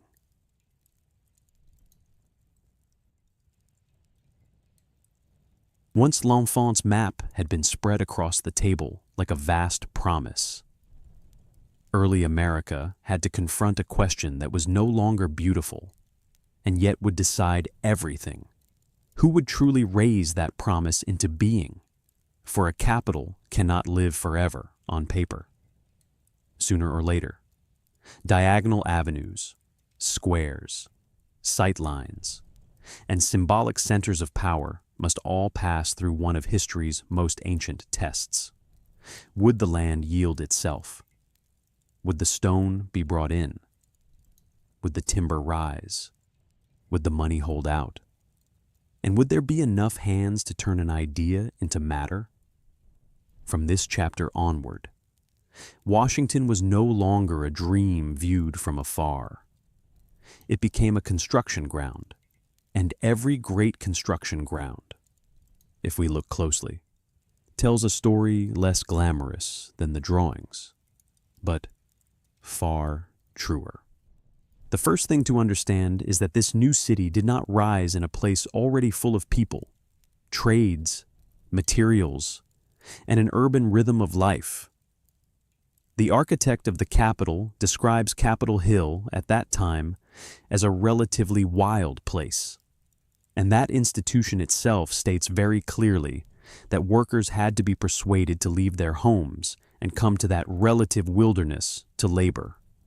The White House Historical Association also explains that the area around the president's house quickly fell into a condition of labor and material shortages. Wages were low, and lodging and rations for free workers were hardly attractive. In other words, even before the first great cornerstone was laid, America's future capital had already begun struggling with a very basic problem. It was being built in a place too few people naturally wished to go. So, when we imagine Washington in the early 1790s, we should not picture a city steadily growing according to the familiar rhythm of population. We should picture torn-up stretches of open land, roads still slick with mud after rain, wagons of materials moving slowly through soft ground, piles of timber, foundation pits, rough stones not yet cut smooth, and in the middle of it all, an effort almost stubborn in its intensity to pull a national center of power out of a region that had never seemed to want to become the center of anything at all. That is where this story gains its depth. America's capital was not born out of convenience. It was forced into being out of inconvenience. The President's House moved a step ahead. The White House Historical Association confirms that James Hoban's design was chosen in 1792, that the cornerstone was laid on October 13th of that year, and that construction accelerated in the spring that followed. But almost immediately, the building had to surrender to reality. The White House tour notes that shortages of labor and materials forced changes to the original design. The house would have only 2 principal stories rather than 3, and cheaper brick, made on site, would be used as the inner lining behind the stone facades. Here, we begin to see one of the laws of the new city. Even its most symbolic buildings could not escape negotiation with money, supply, and practical possibility. The Capitol fared no better. The architect of the Capitol states that William Thornton's design was approved in 1793, and that George Washington laid the Capitol's cornerstone on September 18th of that year, but after the ceremony. Grandeur gave way to a much slower truth. Construction was a laborious and time-consuming process. Sandstone had to be shipped by boat from the quarries at Aquia, Virginia. Labor was difficult to recruit. Money was scarce. By August 1796, the commissioners were forced to devote all their strength to the north wing, simply to ensure that one usable section would be ready for the government by the appointed deadline. A capitol on paper may be symmetrical and solemn. A capitol on a worksite is always pulled off center by the flow of money. Stone boats, weather, and human effort, if we move slowly into that building ground of those years, we will see that the federal capital was raised not only through architecture, but through logistics. Stone from Aquia had to be cut, loaded onto boats, carried along the Potomac, and then up Tiber Creek toward the construction zone.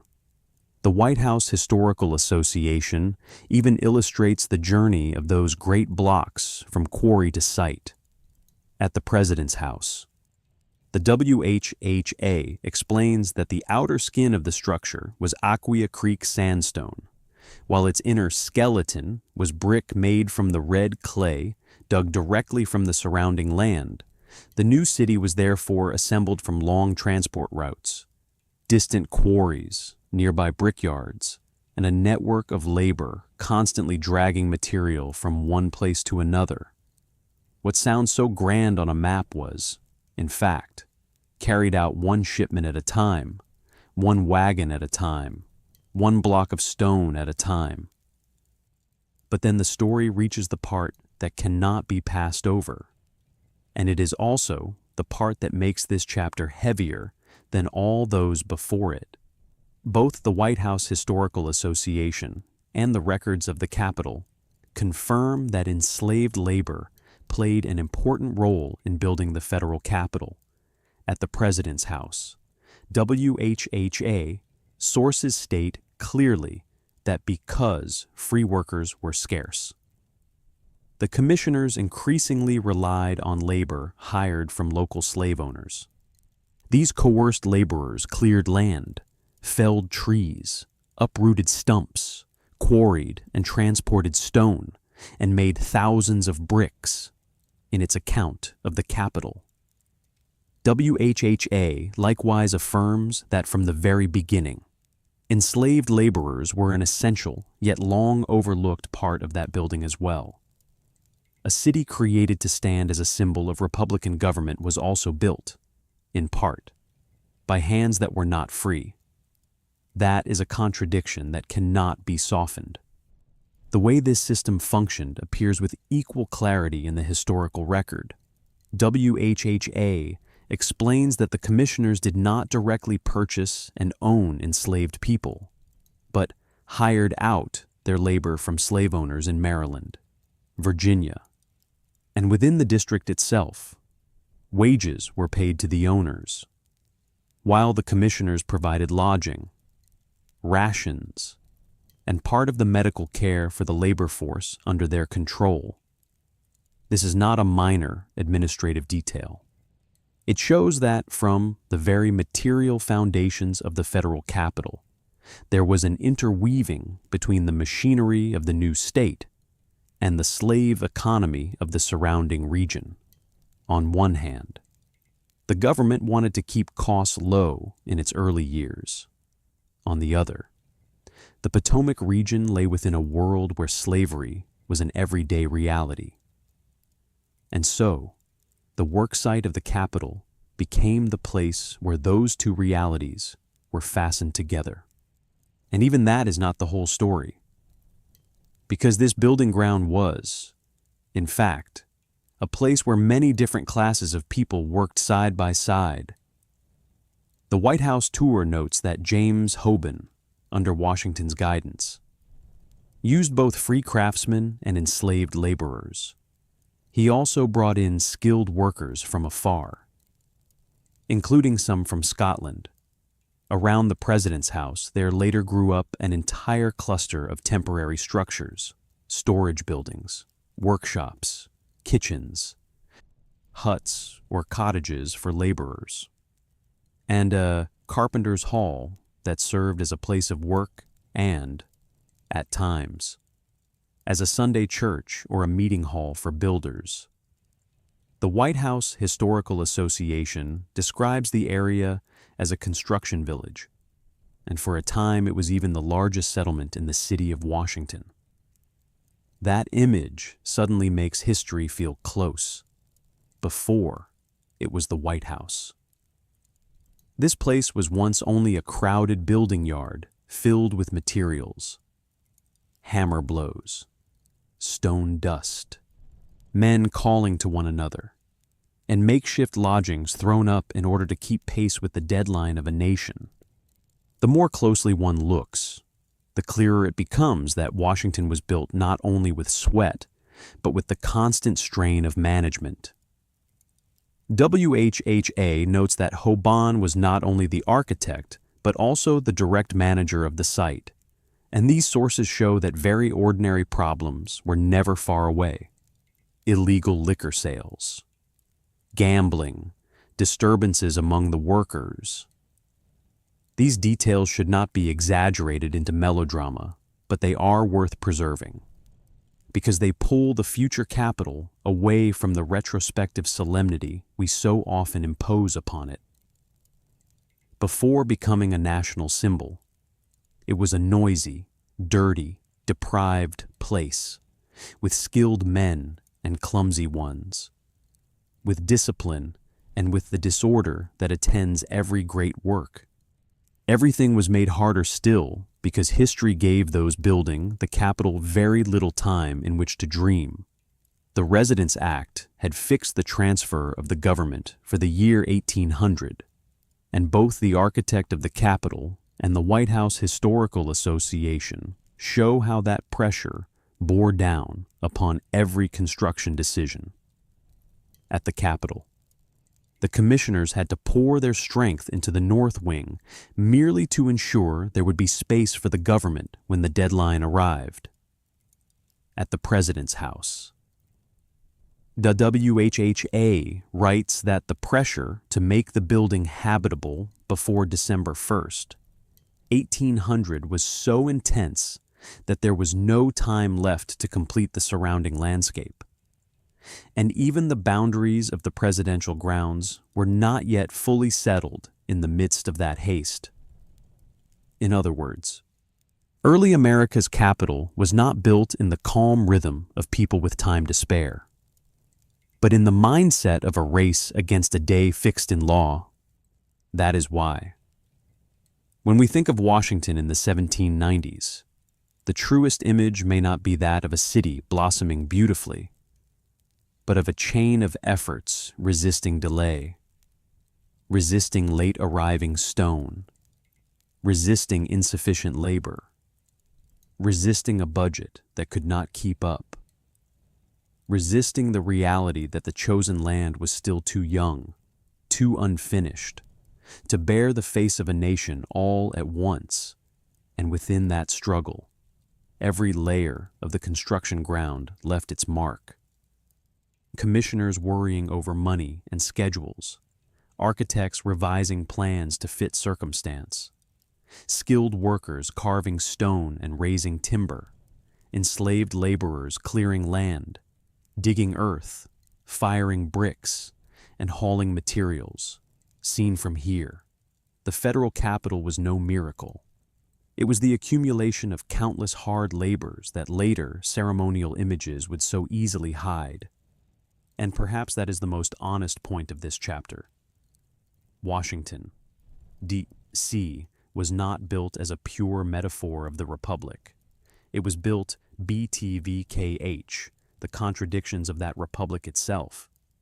On one side stood the desire to create a new center of power, orderly, symbolic, capable of representing America. On the other stood dependence on coerced labor, on cheaper supply systems, on the slave-holding lands around the Potomac, and on the compromises and reductions that forced buildings to shrink or change materials. What makes this story profound is not that it removes one side in order to preserve the other, but that both existed together on the same construction ground. If we move slowly toward the end of the chapter, we can see a scene at once grand and deeply concrete. On one side stands the Capitol on its hill, sandstone from Aquia, hauled by boat, and then dragged onward to the site amid shortage and impatience. On another stands the President's house, surrounded by tents, workshops, storage sheds, piles of red brick, and muddy paths winding through a temporary laboring village. Between them lies an entire city that still does not quite look like a city, yet already holds all the sounds of coming into being: hammers striking stone, saws biting into wood, wheels sinking into mud, the cries of work crews, the sound of river water bringing materials closer with each arrival.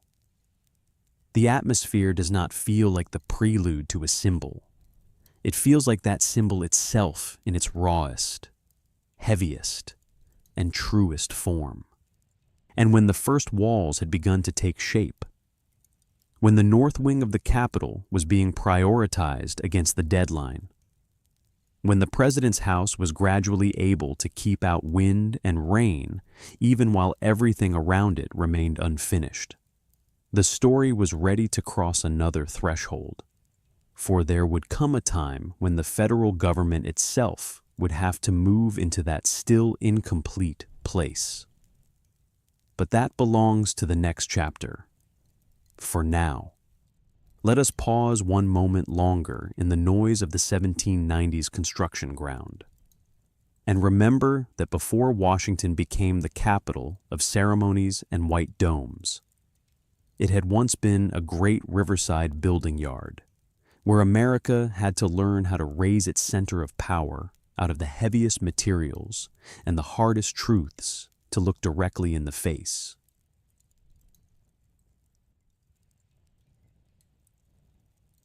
After years of surveying land, drawing maps, raising frames, hauling stone, firing bricks, negotiating over each parcel of land, and driving every building forward in a race against the deadlines set by law, our story tonight arrives at a moment that is at once solemn and somehow almost paradoxical. For at last the time came when the federal government truly had to move to Washington. No longer a promise set in the future, no longer a political dream lying on paper, or a construction ground that might still ask for more time. In the year 1800, the machinery of the United States government began to move into its new city. Yet that city, at the very moment it had to assume the greatest role of its life, was still so unfinished that it had scarcely done more than clothe itself in the first visible signs of a capital. House history notes that in the autumn of 1800, only the president's house, the north wing of the Capitol, and the road connecting the two, Pennsylvania Avenue, were truly functioning. Seen from a distance, it is a very strange scene. For 10 years, ever since the government left New York for Philadelphia at the end of 1790, Congress and the federal administration had waited for the permanent capital to be brought into being. During that time, craftsmen coerced laborers, architects, commissioners, and those who transported materials had all worked so that one day Washington might truly receive the government. Yet when that day arrived, what they possessed was not a finished city, but merely a place just barely ready enough for the nation to step into. House history makes clear that Congress finally moved to Capitol Hill in 1800 after 10 years of meeting in Philadelphia, while the White House Historical Association confirms that in November of that year. John Adams moved into the president's house as Congress also began working inside the unfinished Capitol, perhaps in order to feel this moment more clearly. We should imagine Washington not as a capital that had already come into its own, but as a place still learning how to resemble a capital on the ground. There were still vast empty spaces. This was not yet Philadelphia, not yet New York, still less a center of power, dense with architecture and activity like the long-established capitals of Europe. The White House Historical Association states quite plainly that this new city was carved out of the Maryland and Virginia wilderness. A city cut out from the still wild lands of Maryland and Virginia. Rather than a place already furnished with goods, craftsmen, and conveniences, Thomas Claxton, the man responsible for moving Adams's belongings, complained that everything, even the smallest necessities, had to be brought from very far away. For that reason, the event of the government's move to Washington carried within it two completely different rhythms. One was the rhythm of national ceremony.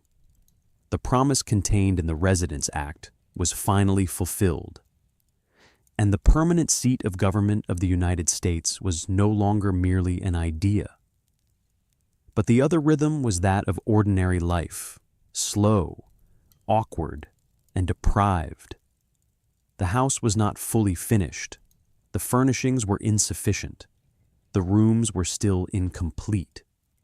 And the city around it remained so thinly formed that those living within it felt the emptiness almost as strongly as they felt the buildings themselves. It is the tension between these two rhythms that makes this chapter beautiful in such a quiet way. The nation stepped into its new house, while that house still smelled of lime and stone, of fresh wood, and of the unfinished air of a structure only just brought to the point of being usable. John Adams was the first man to enter that setting as the sitting president. The White House Historical Association confirms that he arrived in Washington on November 1st, 1800, and became the first person to live in the president's house. Yet the house at that moment was still unfinished but habitable, not complete, only just fit enough to live in. Another source from the same institution explains more specifically that only the exterior and a handful of rooms had been completed in time for the brief 4-month stay of the Adams family there. This is an enormously important detail for the atmosphere of the story. The first president to live in that house did not step into a finished mansion. He stepped into the shell of a building, still struggling to learn how to become both a residence and a representation of the nation at the same time. If we move deeper inside the president's house in that winter, its incompleteness almost seems to become something one could touch with the hand. The White House Historical Association notes that Abigail Adams had to concern herself with new carpets, curtains, looking glasses, china, and bed linens. Many items were damaged or lost in transit from Philadelphia. She also complained that nearby Georgetown affords nothing, meaning that it provided scarcely anything of substance for everyday needs. In the damp cold of the winter of 1800 to 1801, she had to keep warm by shutting herself tightly into her room. And even the lighting in the house was inadequate. Such details make the scene feel deeply real, the house that would one day become the symbol of executive power in the United States. At the beginning, was a place where people still worried over each carpet, each tea service, each lamp that did not shine brightly enough. And if the president's house was like this, the Capitol entered the year 1800 with no greater completeness. House history confirms that on November 17th, 1800, the House of Representatives met for the first time in the north wing of the Capitol. At that time, the north wing was the only completed portion of the entire building, the central section with its dome, and the south wing that would later be used by the House were still unfinished. Even so, that small completed portion was enough to receive the Senate, the House of Representatives, the Supreme Court, and even the Library of Congress into the new home of the federal government. The feeling of that event, when one looks closely, is very distinctive. A new state did not wait until its seat was perfect before moving in, but accepted the beginning of its work within a structure that was only just capable of sheltering it. That means that at the end of 1800, the federal power of the United States lived in a city where the major empty spaces were almost as numerous as the completed structures. Between the President's house and the Capitol ran Pennsylvania Avenue, but around that axis, most of Washington was not yet a dense and mature city. House history calls it a humid and half-constructed capital city. It is a wonderfully precise description, because it says more than something about climate or construction. It captures exactly the feeling of a city carrying a task greater than its physical maturity. Legally, it was already the capital, but in visual and everyday terms, it still seemed more like a promise being kept alive than an achievement fully realized. Here, the figures from the 1800 census help us see the background more clearly. The White House Historical Association states that the entire District of Columbia then had 8,144 residents, and that 69% of them were white. The same source emphasizes that a significant portion of that population lived in Georgetown, which had already existed as a Potomac River port within the boundaries of the new federal district. This means that the city of Washington itself was still young, still thinly formed, and still had to borrow part of Georgetown's pre-existing vitality to make the capital district seem less empty. In other words, the federal government had moved into a district that had people, but not yet into a great capital city that had fully grown up around its institutions.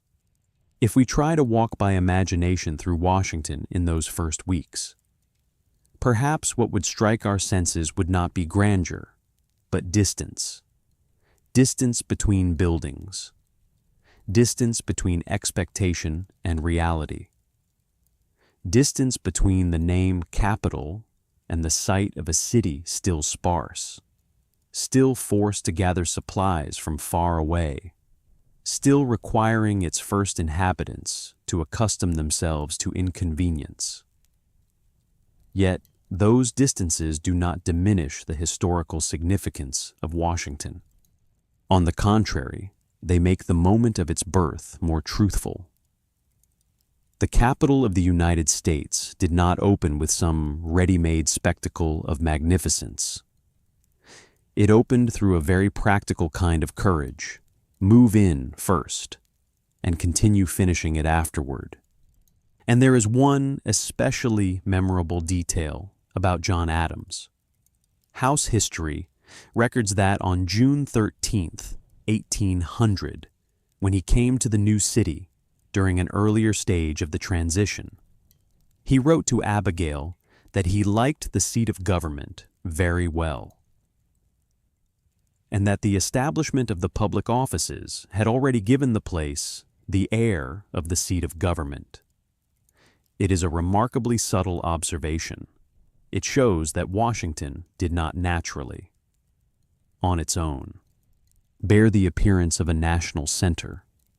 That air, that atmosphere of a capital, had to be breathed into it by the very fact that the federal offices were beginning to arrive there, beginning to work there, and beginning to fill the surrounding landscape with public meaning. In other words, this city did not simply wait until every building was finished in order to become a capital. It became a capital precisely through the act of the government moving in and giving the place a political soul.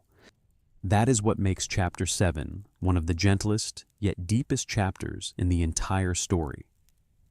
Earlier chapters held crisis, bargaining, grand designs, and heavy construction ground.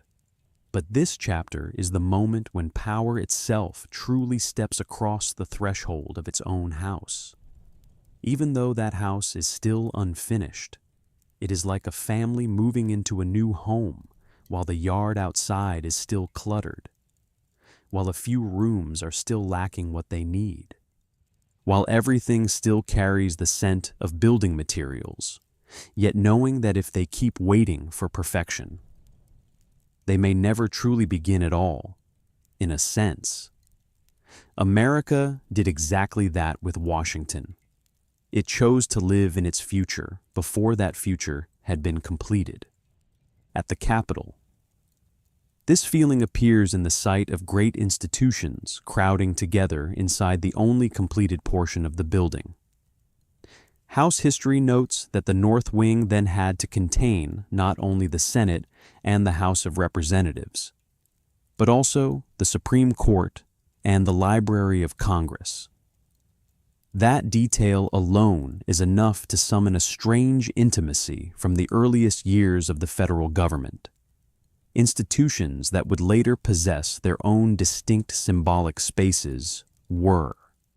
In 1800, all living side by side inside one freshly completed part of a single building. It makes national power seem smaller, nearer, almost close enough to hear the footsteps of each institution passing through the same shared structure. And out of that very crowding, a larger order would only later begin to unfold. At the President's house, the incompleteness carried a more intimate tone. The White House Historical Association writes that Adams and Abigail made 6 rooms sufficiently comfortable to live in and prepared a few others for official entertaining, with furniture sent from Philadelphia. In other words, the first executive residence of the United States began not as a fully completed stage for national ceremony, but as a very close mixture of moving in, improvising, and representing the nation.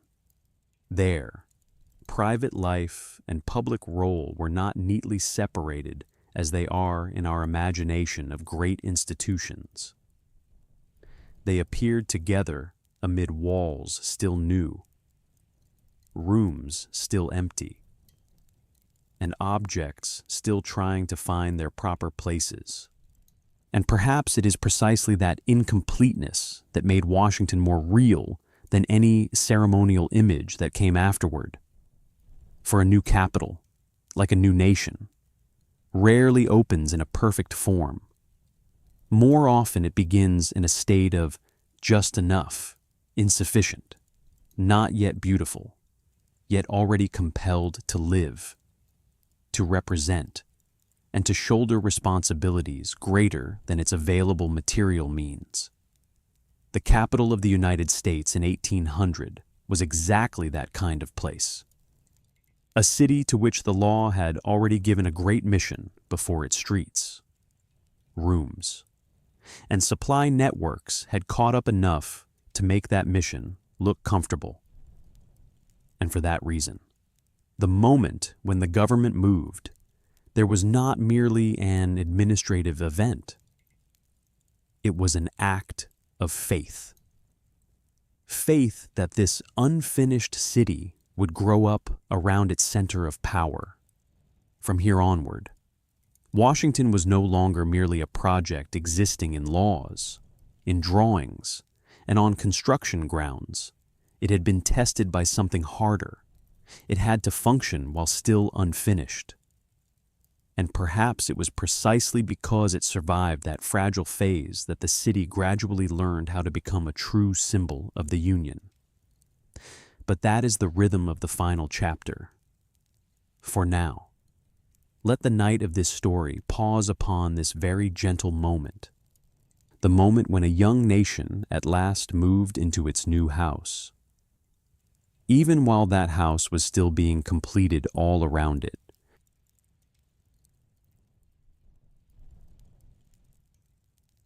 If in the previous chapter we saw a young government move into a city that was still unfinished, then in this final chapter, the story arrives at Washington's most severe trial. For a capital only truly becomes a capital when it is not merely built, but survives what seeks to erase it. Some cities enter history through ceremony, some enter national memory through victory. But Washington, at one of the most important moments in early American history, had to learn how to become a symbol by passing through fire. Let us return to the summer of 1814. At that time, Washington was still a young capital, without the depth and inheritance of long-established centers of power. The War of 1812 had lasted long enough to expose the fragility of the young republic. And on August 24th, 1814, British forces entered the city.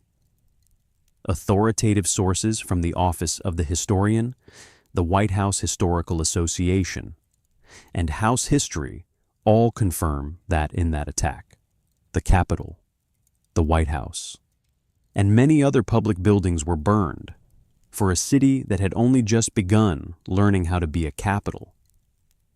This was not merely a material loss. It was a blow struck directly at the image the nation had been trying to build for itself. If we move slowly into that night through the imagination, we can see a scene the people of that time could hardly have forgotten. A city still sparse, still young, still lacking the layers of architecture that help memory endure, suddenly glows red in the flames. Walls raised through so much effort now shine in the most painful way possible. Rooms that not long before had received Congress, the President, officials, and the papers of the nation now become dark, charred masses for Washington. This was the moment when the fragility of the early republic was exposed in its naked form. That capital was not an impregnable fortress. It could still be reached, humiliated, and left behind in the form of ash, cracked brick, and smoke. House history describes how, when lawmakers returned to Washington in September 1814, they found a terrified community, most public buildings destroyed, and the Capitol, which had once been regarded as the most magnificent building in North America, reduced almost to a blackened shell. The architect of the Capitol summarizes the fate of that building in a very short but powerful sequence: built, burnt, rebuilt, extended, and restored. And the White House Historical Association calls the burning of the public buildings in 1814 a humiliating defeat that struck at the symbolic heart of the nation. In other words, that attack did not merely destroy structures.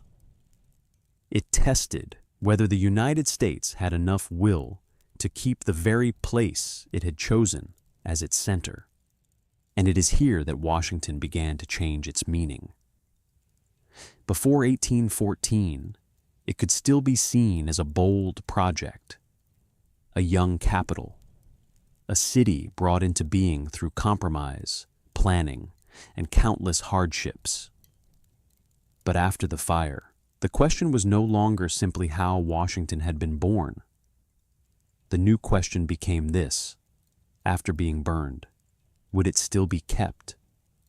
That is the moment when a capital begins to leave behind the story of its birth and enter the story of survival.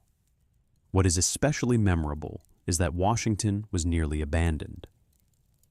The White House Historical Association records that after the burning, there was a serious effort in Congress to move the capital to Cincinnati.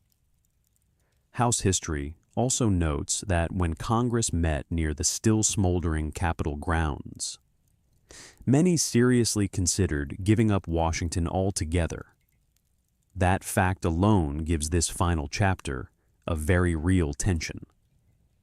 For the capital of the United States was not, as later generations sometimes imagine, a city that was automatically accepted as the permanent center from the moment of its birth. There was a very real, very fragile moment when its future still hung in the balance. But then Congress voted to remain. House history confirms that Congress chose to stay in Washington and rebuild.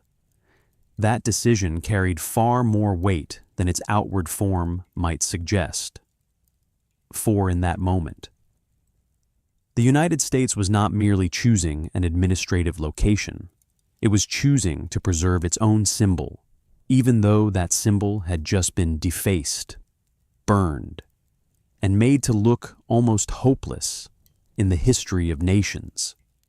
There are places that become sacred not because they have never been wounded, but because they were wounded and still kept. Washington began walking that path from this point onward. After the British withdrew, Reconstruction began almost immediately.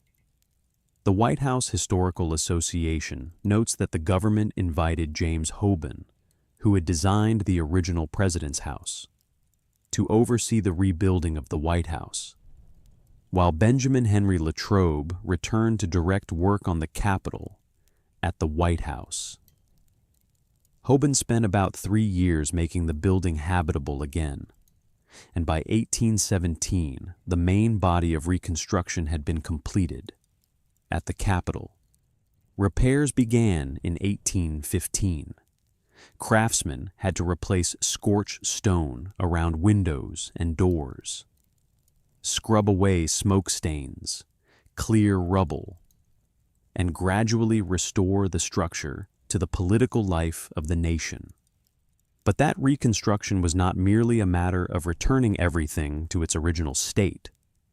It was an act of affirmation. The White House Historical Association states very clearly that from the ashes of that bitter blow, a resilient nation emerged stronger and more united.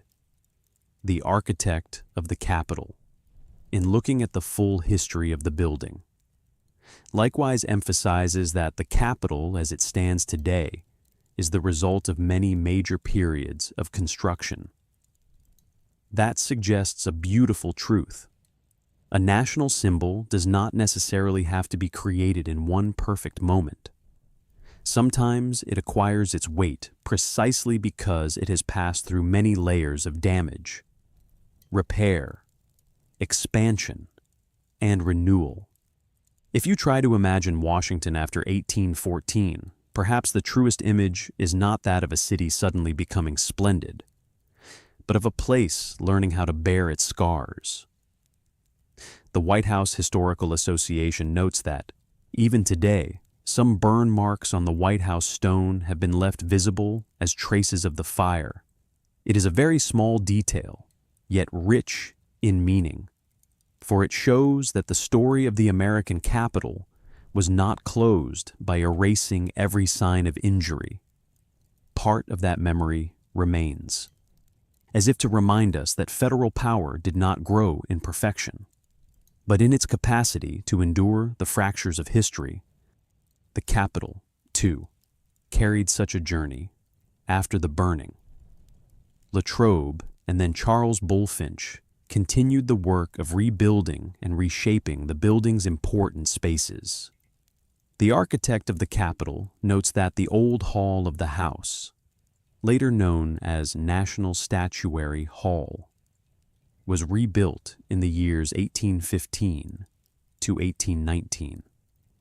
The meeting chambers, corridors, and ceremonial spaces of the Capitol therefore were not simply a continuation of the original idea. They were also the result of a return after destruction. A building like that no longer remains merely a workplace. It begins to carry the weight of national memory. And from this point on, Washington gradually ceased to be an experimental capital.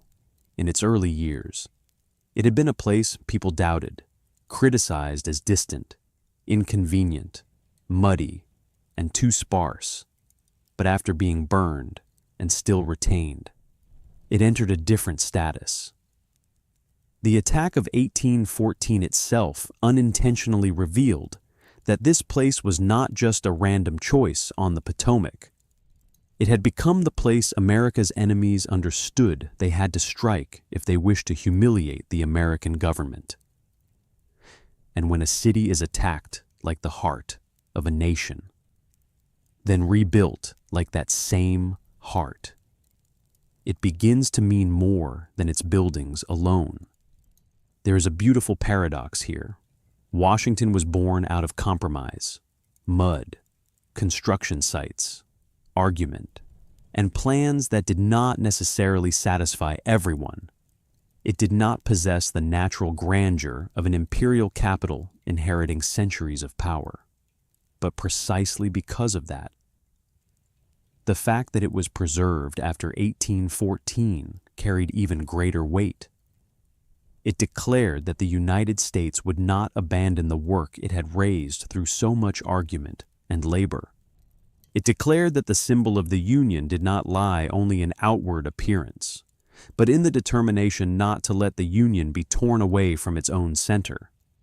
And if we move a little farther in feeling, we can see that this chapter also closes a circle that was opened at the very beginning of the story.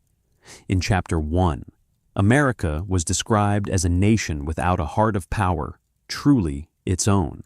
Then, step by step, it found land, negotiated, chose the Potomac, dreamed its dream, built its work sites, and moved the government into a city not yet finished. By the final chapter, that heart was struck by fire. And the fact that it continued to beat after the blow is what made it a true heart. A center of power designated only by law still remains a concept. A center of power that has been tested, nearly lost, yet still preserved, begins to become shared memory. From here, Washington would continue to change in many ways. The Capitol would continue to expand. The White House would be modified, given porticos, and undergo many later renovations. The city would grow along the axes L'Enfant had once imagined. But in spiritual terms, one essential thing had been decided in the years after 1814. Washington would not merely be the place where the government sat to work. It would become the image to which America returned when thinking about the continuing existence of the Union. Its birth was a story of political will. Its survival turned it into a symbol. So if one image must be kept at the end of this whole journey, perhaps it should not be Washington in the polished form of later postcards. It should be Washington in two moments placed side by side. On one side, the young city, sparse, muddy, still trying to learn how to be a capital. On the other, the city just emerged from smoke and fire, its walls blackened, its roofs damaged, yet around it people still choosing to rebuild, to remain, and to continue calling it the center of the nation. Between those two images lies the whole story of early America. Not perfect, not smooth, but enduring in a way entirely its own. And so, Washington, D.C., ultimately became more than a planned capital. It became the place where a young republic learned how to give its power an address, and then learned a harder lesson still, how to keep that address when history tried to burn it away. It is because Washington passed through both of those stages, birth and survival, that it gradually took on the shape of a symbol. Not a symbol of perfection, but a symbol of a nation built through law, through compromise, through construction, through injury, and finally through the determination never to abandon the center it had chosen.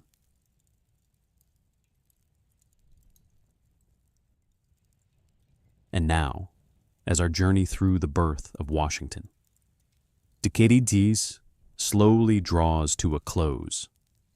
Perhaps you have begun to feel that this capital was never merely a city chosen on a map.